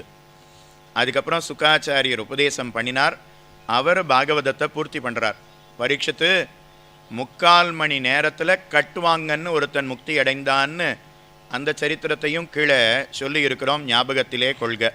3/4 மணி காலத்தில் ஒருத்தன் நற்கதி அடைய முடியும்னா உனக்கு 7 நாள் இருக்கே அப்படின்னு சொல்லி தொடங்கினார். 7 நாள் எனக்கு தெரிஞ்ச பகவானுடைய சரித்திரங்கள் எல்லாவற்றையும் உனக்கு நான் சொல்லி இருக்கிறேன். அந்த பகவானை சிந்தித்து கொண்டு இருப்பாய், உனக்கு நற்கதி உண்டாகட்டும் அப்படின்னு ஆசீர்வாதம் பண்ணினார். சுகாச்சாரியர் சரித்திரத்தை முடித்தார், பாகவதத்தை தானும் பூர்த்தி செய்தார். அவர் புறப்பட்டு போயிட்டார். நாம இருந்தால் என்ன பண்ணுவோம் தெரியுமா, 7வது நாள் தக்ஷகன் பாம்பு வர்றதா கடிக்கிறதான்னு கொஞ்சம் பார்த்துட்டு போவோம்னு காத்துட்டுருப்போம். ஆனால் அவர் அப்படி அன்று. ஏன்னா பகவானை பற்றிய சிந்தையை தவிர வேறு எதுவும் அவருக்கு கிடையாது. இங்கே உனக்கு எப்படி 7 நாள் சொன்னோமோ அதே போல் இன்னொரு இடத்துல என்னை எதிர்பார்த்து கொண்டு பல அடியவர்கள் இருக்கிறார்கள். அதனால் அவர்களுக்கு நான் சொல்லத் தொடங்குகிறேன், சென்று வருகிறேன், உனக்கு நன்மை உண்டாகட்டும் சொல்லிட்டு அவர் புறப்பட போகிறார். இப்போ தேவேந்திரன் அவன் அமிர்த குடத்தோட அப்படியே வந்து நிற்கிறான். சுகாச்சாரியர் இடத்துல அப்படியே வந்து நிற்கிறான். சுவாமி, பரீட்சித்து உம்மிடத்துல 7 நாள் பாகவதம் கேட்டானே, அந்த கேட்ட பலனை எனக்கு கொடுக்க சொல்லும். அதுக்கு பதிலாக அமிர்தத்தை நான் அவனுக்கு கொடுத்து விடுகிறேன். இந்த அமிர்தத்தை பரீட்சித்து பருகினா தக்ஷகன் கடித்தாலும் அவனுக்கு ஏதும் ஆகாது, மரணம் உண்டாகாது. அதனால் இதை நீர் சொல்லும் அப்படின்னு சொன்னார். உடனே சுகாச்சாரியர் பரீட்சித்தை பார்த்து, உனக்கு இந்த அமிர்தம் வேணுமா பாகவத பலன் வேணுமான்னு கேட்டார். உடனே பரீட்சித்து பார்த்து, ரத்தன கல்லுக்கும் கண்ணாடி கல்லுக்கும் வித்தியாசம் உண்டு. ரத்தன கல் அது பார்த்தா உள்ள தெளிந்த ஒரு நீரோட்டம் தெரியும். அதே போல் கண்ணாடி கல், இந்த கண்ணாடி கல் பார்க்குறதுக்கு ரத்தனக்கல் மாதிரியே இருக்கும். ஆனால் அதுக்காக ரத்தினத்துக்கு இருக்கக்கூடிய பெருமை அதுக்கு இருக்குமா? கண்ணாடி கல்லுக்கும் ரத்தின கல்லுக்கும் என்ன வேறுபாடோ அதை போலத்தான் பாகவதத்துக்கும் இந்த அமிர்தத்துக்கும். இந்த அமிர்தம்ங்கிறது கண்ணாடி கல்லை போல, பாகவதம்ங்கிறது வைரக்கல்லை போலே. அதனால் பாகவத பலனை நான் கொடுக்க விரும்பவில்லை. தேவேந்திரன் பார்த்து அமிர்தம் குடித்தா ஒன்றும் ஆகாது, 1/2 மணி நேரம் அமிர்தத்தை ஏற்றுக்கணும்னு சொன்னான். ஆனால் பரீட்சித்து மறுத்து விட்டான். அதனால் தேவேந்திரன் அப்படியே திரும்பி சென்றான். தக்ஷகன் அடுத்த க்ஷணம் வந்தான். அபார வேகத்தோட பரீட்சித்தை கடித்தான். அடுத்த க்ஷணம் பரீட்சித்துக்கு மரணம் ஏற்பட்டது. அப்படியே வைகுண்டத்தில் இருந்து ஒரு விமானம் வந்தது, பரீட்சித்தை ஏற்றி கொண்டது. பரீட்சித்து பார்த்து சுகாச்சாரியர் அப்படியே விழுந்து சேவித்தான். அவரை 3 தடவை பிரதட்சணம் பண்ணினான். இன்னிலிருந்து 7வது நாள் மரணம் அப்படின்னு தெரிந்து கொண்டேன். ஆனால் உம்முடைய பாகவதத்தை கேட்டபடியினால எனக்கு வைகுந்தமே கிட்டிவிட்டது. உண்மையிலேயே அவன் பண்ணியிருக்கிற புண்ணியத்துக்கு மறுபடியும் ஒரு தேவேந்திரனா பிறந்திருக்கலாம், இல்லை பூமியிலேயே இன்னும் சிறந்த ராஜாவாக பிறந்திருக்கலாம், உயர்ந்த பிறவி கிடைத்திருக்கலாம். ஆனால் அப்படி இல்லாமல் வைகுந்த விமானம் வந்து என்னை வைகுண்ட லோகம் விஷ்ணு லோகத்துக்கு அழைத்து கொண்டு செல்லுகிறதே, இதெல்லாம் சாதுக்களுடைய வார்த்தை, பெரியோர்களுடைய வார்த்தை நமக்கு நன்மையை செய்யும். உமக்கு நான் என்ன கொடுப்பது? என்னுடைய செல்வம் முழுக்க உம்மோடது தான். என்னுடைய பிள்ளை அவனுக்கு பிள்ளை அவனுக்கு பிள்ளை, எத்தனை வம்சத்தில் யார் 7 தலைமுறைக்கும் உமக்கு தாசர்களாகவே இருப்பார்கள். இதுக்கு மேலே நான் என்ன கொடுப்பது? தலையல்லால் கைமாறிலேனே அப்படின்னு சொல்லிட்டு வைகுந்த விமானத்தில் அவர் ஏறி புறப்பட்டு சென்றாராம். சுகாச்சாரியர் ஆன்னு பார்க்குறார். சொன்ன நமக்கு இன்னும் வைகுந்தம் கிடைக்கல, ஆனால் கேட்ட பரீட்சத்துக்கு கிட்டிவிட்டதே. சொல்லுவதை காட்டிலும் கேட்பவர்களுக்குத்தான் பலன் அதிகம். என்ன சொல்கிறவர் கடைசி நாள் அவர் சம்பாவனையை பெற்றுக்கொள்ளப் போகிறார். கேட்குறவா கேட்டுட்டு சம்பாவனையை கொடுக்க போகிறார்கள். அதனால் சொல்கிறவருக்கு 1 மடங்கு பலன், கேட்குறவாளுக்கு 2 மடங்கு பலன், உதவுபவர்களுக்கு 3 மடங்கு பலன், முழுமையாக 4 மடங்கு பூர்ணமாக எடுத்து நடத்துபவர்களுக்கு தான் அந்த பலனாம்.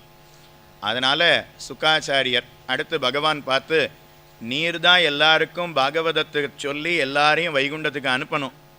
உமக்கு நான் வைகுண்டம் கொடுத்துட்டா அப்புறம் நான் யாரை வச்சு இந்த விஷயங்களை எல்லாம் சொல்லுவது? அதனால் உமக்கு இப்போ கிடையாது, இன்னும் சில காலம் கழித்து தருகிறோம் அப்படின்னு அனுகிரகம் பண்ணினானாம். அதனால் சுகாச்சாரியர் அவர் புறப்பட்டு சென்றார். பரீட்சித்து முக்தி அடைந்தான். அதுக்கு மேலே இத்தோடு பாகவதம் பூர்த்தி ஆயிடுத்து. ஆனால் ரோமஹர்ஷனர் அவருடைய பிள்ளை சூத்த பௌராணிகர்னு சொன்னேன் இல்லையா, அவர் சவுனகாதி மகரிஷிகளுக்கு சொல்லி கொண்டு வருகிறார் அப்படின்னு சொன்னமே, அவர் இன்னும் சரித்திரத்தை முடிக்கலை.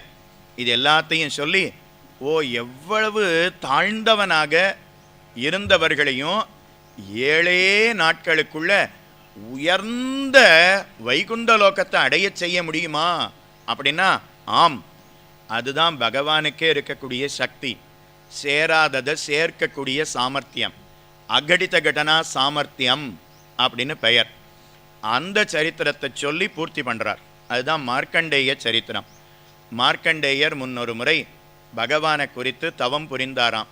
பகவான் மார்க்கண்டேயருக்கு காட்சி கொடுத்து உமக்கு என்ன வேணும் அப்படின்னு கேட்க, சேராததை சேர்க்கக்கூடிய சக்தியாமே, மாயா சக்தியாமே, அகடித கடனா சக்தி சாமர்த்தியமாமே, அதை நான் கேள்விப்பட்டிருக்கேன், அதை எனக்கு காட்ட வேணும் அப்படின்னு வேண்டினார். அப்படியே ஆகட்டும் அனுகிரகம் பண்ணினார். ஒரு நாள் அவர் தவம் புரிந்து கொண்டிருக்கிறார். அவருடைய ஆசிரமத்தை நோக்கி ஜலம் அப்படியே பொங்கி வந்தது. அவருடைய ஆசிரமத்தை அடிச்சுண்டு போயிடுது. பூமி முழுக்க ஜலத்தில் மூழ்கி போனது. கீழ் லோகம் அத்தள வித்தள சுத்தள மகாதள தராதள ரசாதள பாத்தாள லோகம் அதுவும் ஜலத்தில் மூழ்கி போனது. புவர்லோகம் சுவர்லோகம் மகர்லோகம் ஜனலோகம் தபலோகம் சத்தியலோகம் அத்தனையும் ஜலத்தில் மூழ்கி போனது. மார்க்கண்டேயர் அப்படியே ஜலத்தில் தத்தளித்து கொண்டிருக்கிறார். இங்கும் அங்கும் அப்படியே திமிங்கலம் இவரை விழுங்கணும்னு வர்றது, பெரிய முதலை இவரை விழுங்கணும்னு வர்றது. முதலையின் இடத்துல இருந்தும் திமிங்கலத்தின் இடத்துல இருந்தும் தன்னை காப்பாற்றி கொள்ளணுங்கிறதுக்காக இங்கும் அங்குமாக நீச்சல் அடித்து கொண்டு செல்லுகிறார். இதை போல 1000 வருடங்கள் உருண்டு ஓடியது. 1000 வருஷம் ஒருத்தரால் ஜலத்துக்குள்ளே இருக்க முடியுமா? 1000 நிமிஷம் நாம் இருந்தாலே ஜன்னி வந்து பிராணன் போயிடும். ஆனால் 1000 வருஷம் ஜலத்தில் இருக்கார். அதுதான் மகரிஷியினுடைய தபோ வலிமை.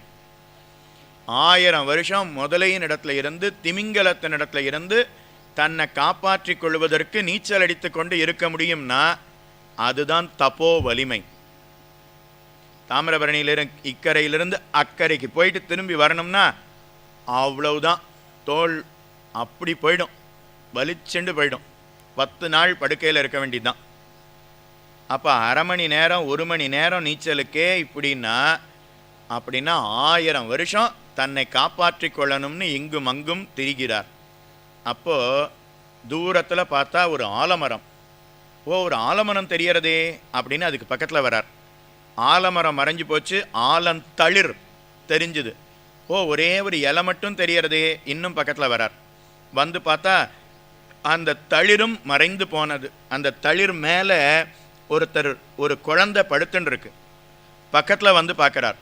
அந்த குழந்தை தன்னுடைய கால் கட்டை விரல், இடது கால் கட்டை விரலை எடுத்து வாயில் வச்சு அது அப்படியே சப்பிக்கொண்டு இருப்பதை கண்டார். இன்னும் பக்கத்தில் வந்து பார்க்குறார். அந்த குழந்தை மூச்சை நன்னா இழுத்து விடுறது, உள் வாங்குகிறது. இந்த மார்க்கண்டேயர் அந்த குழந்தையினுடைய மூக்கு வழியாக உள்ளே போயிட்டார். குழந்தையினுடைய வயிற்றுக்குள்ளே போய் விழுந்தார். வயிற்றுக்குள்ளே பார்த்தா பூமி தெரிகிறது, ஆகாசம் தெரிகிறது, கீழ் லோகங்கள் தெரிகிறது, நதி தெரிகிறது, சமுத்திரம் தெரிகிறது, சூரியன் தெரிகிறார், சந்திரன் தெரிகிறார், மலைகள் தெரிகிறது, பத்ரீகாசிரமம் தெரிகிறது, கந்தமாதன பர்வதம் தெரிகிறது, மார்க்கண்டேயர் ஆசிரமமும் தெரிகிறது. அதில் தான் உட்கார்ந்து தவம் புரிவதையும் கண்டார். இது என்ன ஆச்சரியம்! வெளியில் மலை, கடல், மேல் லோக்கம், கீழ் லோக்கம் எல்லாம் ஜலத்துக்குள்ளே போயிடுத்துன்னா அப்போது இந்த குழந்தையினுடைய வயிற்றுக்குள்ளே எப்படி இருக்க முடியும்? எல்லாம் ஜலத்தில் அழிஞ்சு போயிடுத்துன்னா ஒரு மரம் மட்டும் எப்படி முளைக்க முடியும்? வேரில் ஜலத்தை நிறைய விட்டால், செடியில் நிறைய ஜலத்தை விட்டால் என்ன ஆகும்? அழுகி போயிடும். அப்படின்னா அதில் இருந்து ஆலமரம் மட்டும் எப்படி முளைத்தது? அதில் இருந்து ஒரு ஆலந்தளிர் அது எப்படி வந்தது? அதில் எங்கேயாவது சின்னதாக கைக்குள்ளே அடங்குற மாதிரி இலை, அதுக்குள்ளே யாராவது ஒரு குழந்தை படுத்துன்னு இருக்க முடியுமா? உங்களுக்கு குழந்தை படுத்துன்னு இருக்கிறத சொல்லணும் இல்லையா? அதுக்கு தான் குழந்தை படுத்துன்னு இருக்கு. ஆலந்தளிரில் ஏதாவது ஒரு குழந்தை படுத்துன்னு இருக்க முடியுமா? அப்படி படுத்துட்டு இருந்தா அந்த குழந்தை ஜலத்தில் மூழ்கி இல்லா போகும். எப்படி மிதக்கும்? உள்ள இத்தனை லோகமும் வயிற்றுக்குள்ளே இருக்குன்னா அப்போ பாரம் அதிகமாக இருக்கணுமே, எப்படி அந்த குழந்தை மிதக்கலாம்? அத்தனையும் ஜலத்துக்குள்ளே அழிஞ்சு போயிடுத்துன்னா வயிற்றுக்குள்ளே பகவானுடைய, அதாவது இந்த குழந்தையினுடைய வயிற்றுக்குள்ளே அத்தனை லோகத்தையும் கண்டது எப்படி உண்மையாக இருக்கும்? வெளியில் அழிஞ்சது உண்மைன்னா இப்போ உள்ளே இருக்கக்கூடாது, உள்ளே இருக்கிறது உண்மைன்னா இப்போ வெளியில் அழியக்கூடாது. ஒன்றுமே புரியலையே அப்படின்னு மார்க்கண்டேயர் நினைக்கிறார். மறுபடியும் அந்த குழந்தை மூச்சை இழுத்து வெளியில் விடுறது. அந்த குழந்தையினுடைய மூச்சு அதாவது மூச்சுக்குழல், சுவாசக்குழல் வழியாக அப்படியே மூக்கு வழியாக வெளியில் வந்து விழுந்தார். வந்தால் அவருடைய ஆசிரமம். மறுபடியும் அவருடைய ஆசிரமம். பூமி இருக்குது, ஆகாசம் இருக்கிறது, சூரிய சந்திரர்கள் இருக்கிறார்கள், கந்தமாதன பர்வதம், தன்னுடைய ஆசிரமமும் இருப்பதை கண்டார். எல்லாம் அழிஞ்சது எங்கே போச்சு? வயிற்றுக்குள்ளே கண்டது உண்மைன்னா வெளியில் எப்படி உண்மையாக இருக்க முடியும்? ஒன்றுமே புரியலையே, தலை சுத்தரதான். மார்க்கண்டேயர் இது எப்படி நடந்தது அப்படின்னு ஆச்சரியப்படுறார். அப்போ சங்க சக்கரதாரியான பகவான் காட்சி கொடுத்து, மார்க்கண்டேயரே, முன்னொரு காலத்தில் சேராததை சேர்க்கக்கூடிய சக்தியை காண வேணும், அறிந்து கொள்ள வேணும்னு ஆசைப்பட்டீரே, அதைத்தான் நான் உமக்கு காட்டினேன். இதுதான் என்னுடைய மாயா சக்தி, என்னால் முடியாதது ஏதும் இல்லை அப்படின்னு மார்க்கண்டேயருக்கு காட்டினானாம். கழுத்துக்கு மேலே பார்த்தா சிங்க முகம், கழுத்துக்கு கீழே பார்த்தா மனித உருவம். எங்கேயாவது சிங்க உடலும் சிங்க முகமும் மனித உருவமும் சேருமா அப்படின்னா இங்கு சேர்ந்து இருக்கிறது. அதுதான் அகடித கடனா சாமர்த்தியம். கோவர்தன மலையை தூக்கி குடையாக பிடித்தான். கோவர்தன மலையை தூக்கும்போது அப்படியே தூக்கலை, மலையை தலகீழ திருப்பித்தான் தூக்கி பிடித்தான். தலகீழ தூக்கி பிடித்தான்னா மலை உருண்டு கீழே விழுந்திருக்கணும். ஒரு கல் ஏதாவது கீழே ஒரே ஒரு கூழாங்கல்லாவது அசைஞ்சுதான்னா இல்லையா, எல்லாம் அப்படியே இருந்துதான். அது எப்படி நடக்கும்? அதுதான் பகவானுடைய சேராததை சேர்க்கக்கூடிய சாமர்த்தியம், அகடித கடனா சாமர்த்தியம் அப்படின்னு பெயர். அதை மார்க்கண்டேயருக்கு காட்டி கொடுத்தான். அதனால் சௌனகாதி மகரிஷிகளை பார்த்து கடைசியாக அவர் பார்த்து, அதனால் பகவானால், திருமால் நாராயணமூர்த்தியால், விஷ்ணு பகவானால் ஆகாத காரியங்கிறது ஒன்று கிடையாது. அதனால் எப்பேற்பட்டவர்களாக இருந்தாலும் பகவத் பக்தர்களாக இருந்தால் அவர்களுக்கு முக்தியை கொடுக்கிறான். அதனால் அவனுடைய திருவடியிலே பக்தி செலுத்துங்கள் அப்படின்னு சொல்லி பூர்த்தி பண்ணுறார். ஏதாம் பிராத்தருத்தாய கிருஷ்ணஸ்ய பதவீம் பராம் பிரயத்தா கீர்த்தையேத்து பக்தியா. தானும் யார் ஒருத்தர் இந்த பாகவதத்தை விடாமல் சொல்லிக்கொண்டு வருகிறார்களோ அவர்களுக்கு என்ன பலன் கிட்டும் அப்படிங்கிறதையும் தானும் தெரிவிக்கிறார். பாகவதத்தை யார் ஒருத்தர் பாராயணம் செய்கிறார்களோ அவர்களுடைய தலைமுறையில் 21 தலைமுறையில் இருப்பவர்கள் முக்தி அடைந்து விடுகிறார்களாம். முன்னாடி 10, பின்னாடி 10, நடுவில் இவர் 21 தலைமுறை. இல்லைன்னா முன்னாடி 7, பின்னாடி 7, நடுவில் 7.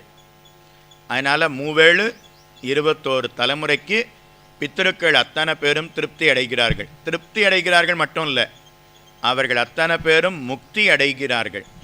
இந்த பாகவதத்தை சொல்லக்கூடிய இடத்துல சாக்ஷாத் கண்ணன் நித்தியவாசம் பண்ணுகிறான். பாகவதத்தை சொன்னாலோ கேட்டாலோ அவர்களுக்கு ஞானம் வளரும், வைராக்கியம் வளரும். அப்படித்தானே முதல் நாள் பார்த்தோம். பக்தி, இந்த பக்தியினுடைய பிள்ளைகள் ஞானமும் வைராக்கியமும் எழுந்து அமர முடியாமல் இருந்தது. அதனால தானே நாரதர் சபதம் பண்ணினார்.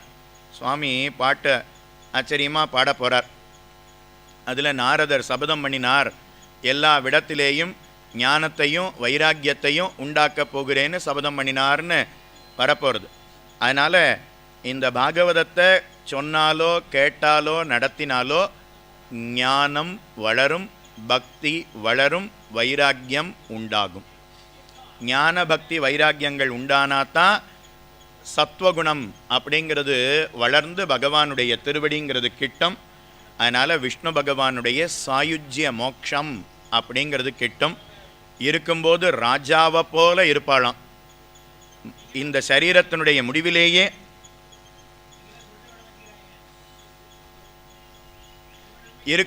இருக்கும்போது ராஜாவை போல இருந்து இந்த சரீரத்தினுடைய முடிவிலேயே அவர்கள் முக்தி அடைகிறார்கள் அப்படின்னு தெரிவிக்கிறார். வியாதி அத்தனையும் தொலையுமாம், உடைந்த நோய்களை ஓடுவிக்குமே. ஆழ்வார் பாசுரத்தில் ஆசீர்வாதம் பண்ணுகிறார். உலகில் ஏந்து பெருஞ்செல்வத்தராய் திருமாலடியார்களை பூசிக்க நோற்றார்களே, மேலே மேலே செல்வம் பெருகுமாம். ஏன் தெரியுமா? அடுத்த வருஷம் இதை விட விமர்சையாக பாகவத சப்தாகத்தை நடத்துறதுக்கு மேலே மேலே செல்வம் பெருகுமா. அப்போத்தானே பகவானுக்கும் அவனுடைய அடியவர்களுக்கும் நிறைய கொடுக்க முடியும். அதுக்காகவே செல்வம் பெருகும், வியாதியெல்லாம் தொலையும் அப்படின்னு தெரிவிக்கிறார். அதனால் அப்படிப்பட்ட பாகவத சப்தாகத்தை ஒரு வார காலம் நாமும் அனுபவித்தோம். அதனால் நாரதருடைய திருவடிகள் வாழி வாழி வாழி, வேதவியாசருடைய திருவடிகள், ரோமஹர்ஷனருடைய திருவடிகள், அதுக்கப்புறம் சுகாச்சாரியருடைய திருவடிகள் வாழி வாழி வாழி, பாஷ்யம் பண்ணின ஸ்ரீதராச்சாரியர் என்ன, வீரராகவாச்சாரியர் என்ன, ஆனந்த தீர்த்தர் என்ன, அவர்களுக்கும் பல்லாண்டு பாடிக்கொண்டு அடியேனுக்கு இந்த அர்த்த விசேஷங்களையெல்லாம் எடுத்துரைத்த ஆச்சாரியர்களான காளியூர் தேவராஜன் சுவாமி என்ன, வர்த்தமான வேலுக்குடி கிருஷ்ணன் சுவாமி என்ன, அந்த 2 ஆச்சாரியர்களுக்கும் அடியேனுடைய கிருதஜதையை தெரிவித்து கொண்டு, அடியேன் சொன்னது ஏதாவது புரியற மாதிரி இருந்ததுன்னா அது அவர்களுடைய பெருமையே சாரும். அந்த பெருமை எனக்கு வராது, அது அவர்களையே சாரும். அடியேன் சொன்னது ஏதாவது புரியாத மாதிரி குழப்பமாக இருந்ததுன்னா அது அடியேனுடைய மந்த மதியையே சாரும், அது அவர்களை சாராது. ஏன்னா அடியேன் கிரகித்தது கொஞ்சம் சுமார், அதனால் அது அடியேனுடைய மந்த மதியையே சாரும் அப்படின்னு தெரிவித்து கொண்டு, அடியேன் அவர்களிடத்தில் அறிந்திருந்தாலும் அடியேன் இங்கே வந்து சொல்லணும் அப்படின்னு நியமித்தது, பிரார்த்தித்தது ராதாகிருஷ்ணன் அவர்களோட கூட இருக்கக்கூடிய அடியவர்கள். 3 வருஷத்துக்கு முன்னாடியே கேட்டா, அப்போது இல்லை அப்படின்னு சொல்லிட்டோம். முடிஞ்சால் அடுத்த வருஷம் சொல்கிறோம்னு சொன்னோம்.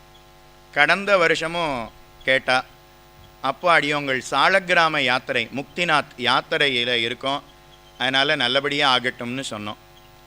அதுக்கப்புறம் போன வருஷமே சொல்லிட்டோம், நீங்கள் டேட்டு வைக்கிறதுக்கு முன்னாடி எனக்கு ஒரு 3 மாதத்துக்கு முன்னாடியே சொல்லிடுங்கன்னு சொன்னோம். இந்த வருஷமும் டேட்டை வச்சுட்டே சொல்லிட்டான்.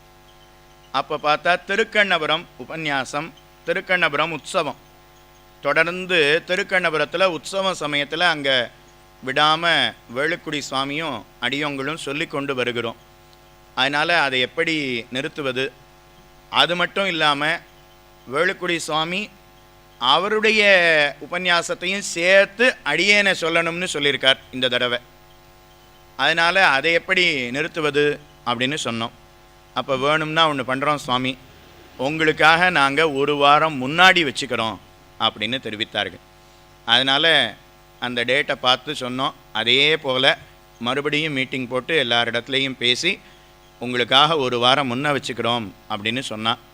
அதனால் அவர்களுக்கும் அவரோட கூட இருக்கக்கூடிய அடியவர்கள், ராதே ராதே கோஷ்டியார், இந்த மூலக்கரப்பட்டியிலே இருக்கக்கூடிய அடியவர்கள், ராகவன் டாக்டர் அவர்களுடைய தேவிகள், அவளுடைய அக்கா, குடும்பத்தார். அடியேன் சிறு பிள்ளையாக இருக்கும்போது ராகவன் டாக்டர் வீட்டிலே தான் இருப்போமா. அதனால் அடியேனை தூக்கி வளர்த்துருக்கா, தூக்கி வச்சிருக்கா, கொஞ்சியிருக்கா. அதனால் அடியோங்கள் ஊரை சேர்ந்தவர்கள், அடியோங்களுடைய பந்துக்கள் இந்த ராதாகிருஷ்ண பாகவத மடத்தில் திருவாராதனம் பண்ணியிருக்கா. அதனால் இந்த இடத்துல சொல்லக்கூடிய பாக்கியம் அடியேனுக்கு கிட்டிற்று அப்படின்னு சொல்லணும்.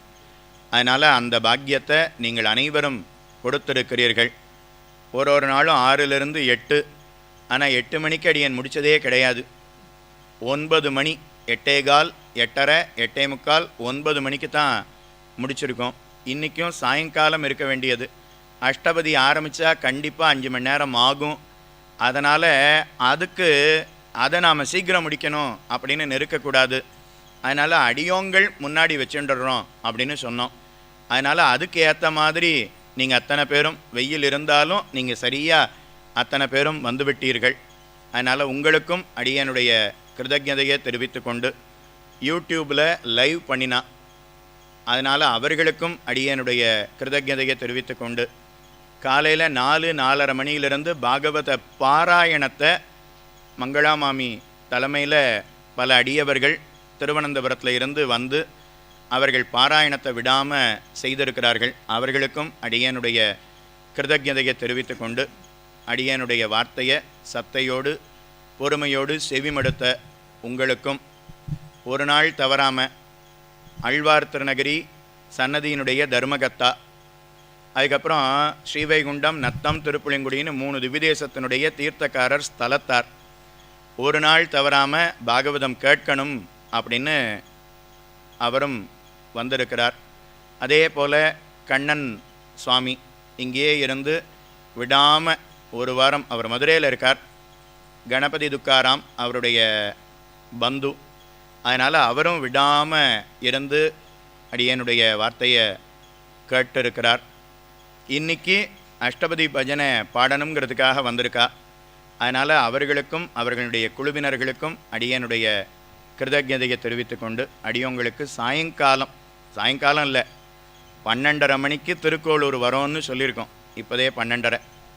அதனால் இருந்தாலும் அடியனுடைய வார்த்தையை கேட்கணும்னு வந்திருக்கக்கூடிய உங்கள் அனைவருக்கும் அடியனுடைய கிருதஜதையை தெரிவித்து கொண்டு, அந்த கண்ணனே திருவரங்கத்தில் ரங்கநாதனாக காட்சி தருகிறான். அந்த ரங்கநாதனையே திருக்கல்யாணம் செய்து கொண்டாள். பெரியாழ்வாருடைய பெண் பிள்ளையாக அவதரித்தாள் ஆண்டாள். வாரணமாயிரம் சூழபலம் செய்து நாரண நம்பி நடக்கின்றான் என்னதிர் பூரண பொற்குடம் வைத்து புறமெங்கும் தோரணம் நாட்ட கனாக்கண்டேன் தோழி நான் நாளை வதுவை மனமென்று நாளிட்டு பாளைகமுகு பரிசுடை பந்தற்கீழ் கோளரி மாதவன் கோவிந்தன் என்பானோர் காளை புகுத கனாக்கண்டேன் தோழி நான் இந்திரன் உள்ளிட்ட தேவர் குழாமெல்லாம் அந்திரந்தன்னை மகள் பேசி மந்திரித்து மந்திரக்கோடி உடுத்தி மணமாலை அந்தரி சுட்ட கனாக்கண்டேன் தோழி நான் நாள் திசை தீர்த்தமம் கொணர்ந்து நனி நல்கி பார்ப்பன சிட்டர்கள் பல்லார் எடுத்தேத்தி பூப்புனை கண்ணி புனிதனோடெந்தன்னை காப்பு நான் கட்ட கனாக்கண்டேன் தோழி நான் மத்தளம் கொட்ட வரிசங்கம் நின்றூத முத்துடைத்தாமம் நிறைதாழ்ந்த பந்தற்கீழ் மைத்துனன் நம்பி மதுசூதன் வந்தன்னை கைத்தலம் பற்ற கனாக்கண்டேன் தோழி நான்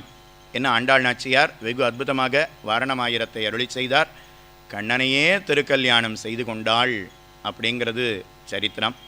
ஆண்டாள் திருக்கல்யாணத்தோட பூர்த்தி பண்ணுறேன்னு சொல்லியிருந்தோம். அதனால் ஒரே ஒரு வார்த்தையில் திருக்கல்யாணத்தை சொல்லியிருக்கிறோம். அந்த ஆண்டாள் ரங்கமன்னார் அவருடைய திருவடிகள் வாழி வாழி வாழி என்று பல்லாண்டு பாடிக்கொண்டு அடியோமோடும் நின்னோடும் பிரிவின்னி இருக்க வேண்டுமென்று சொல்லி இத்தோடு அமைகிறேன். க்ஷமிக்க பிரார்த்திக்கிறேன். மங்களம் கோசலேந்திராய மகனீய குணாப்தய சக்கரவர்த்தி தனுஜாய சார்வபௌமாய மங்களம்.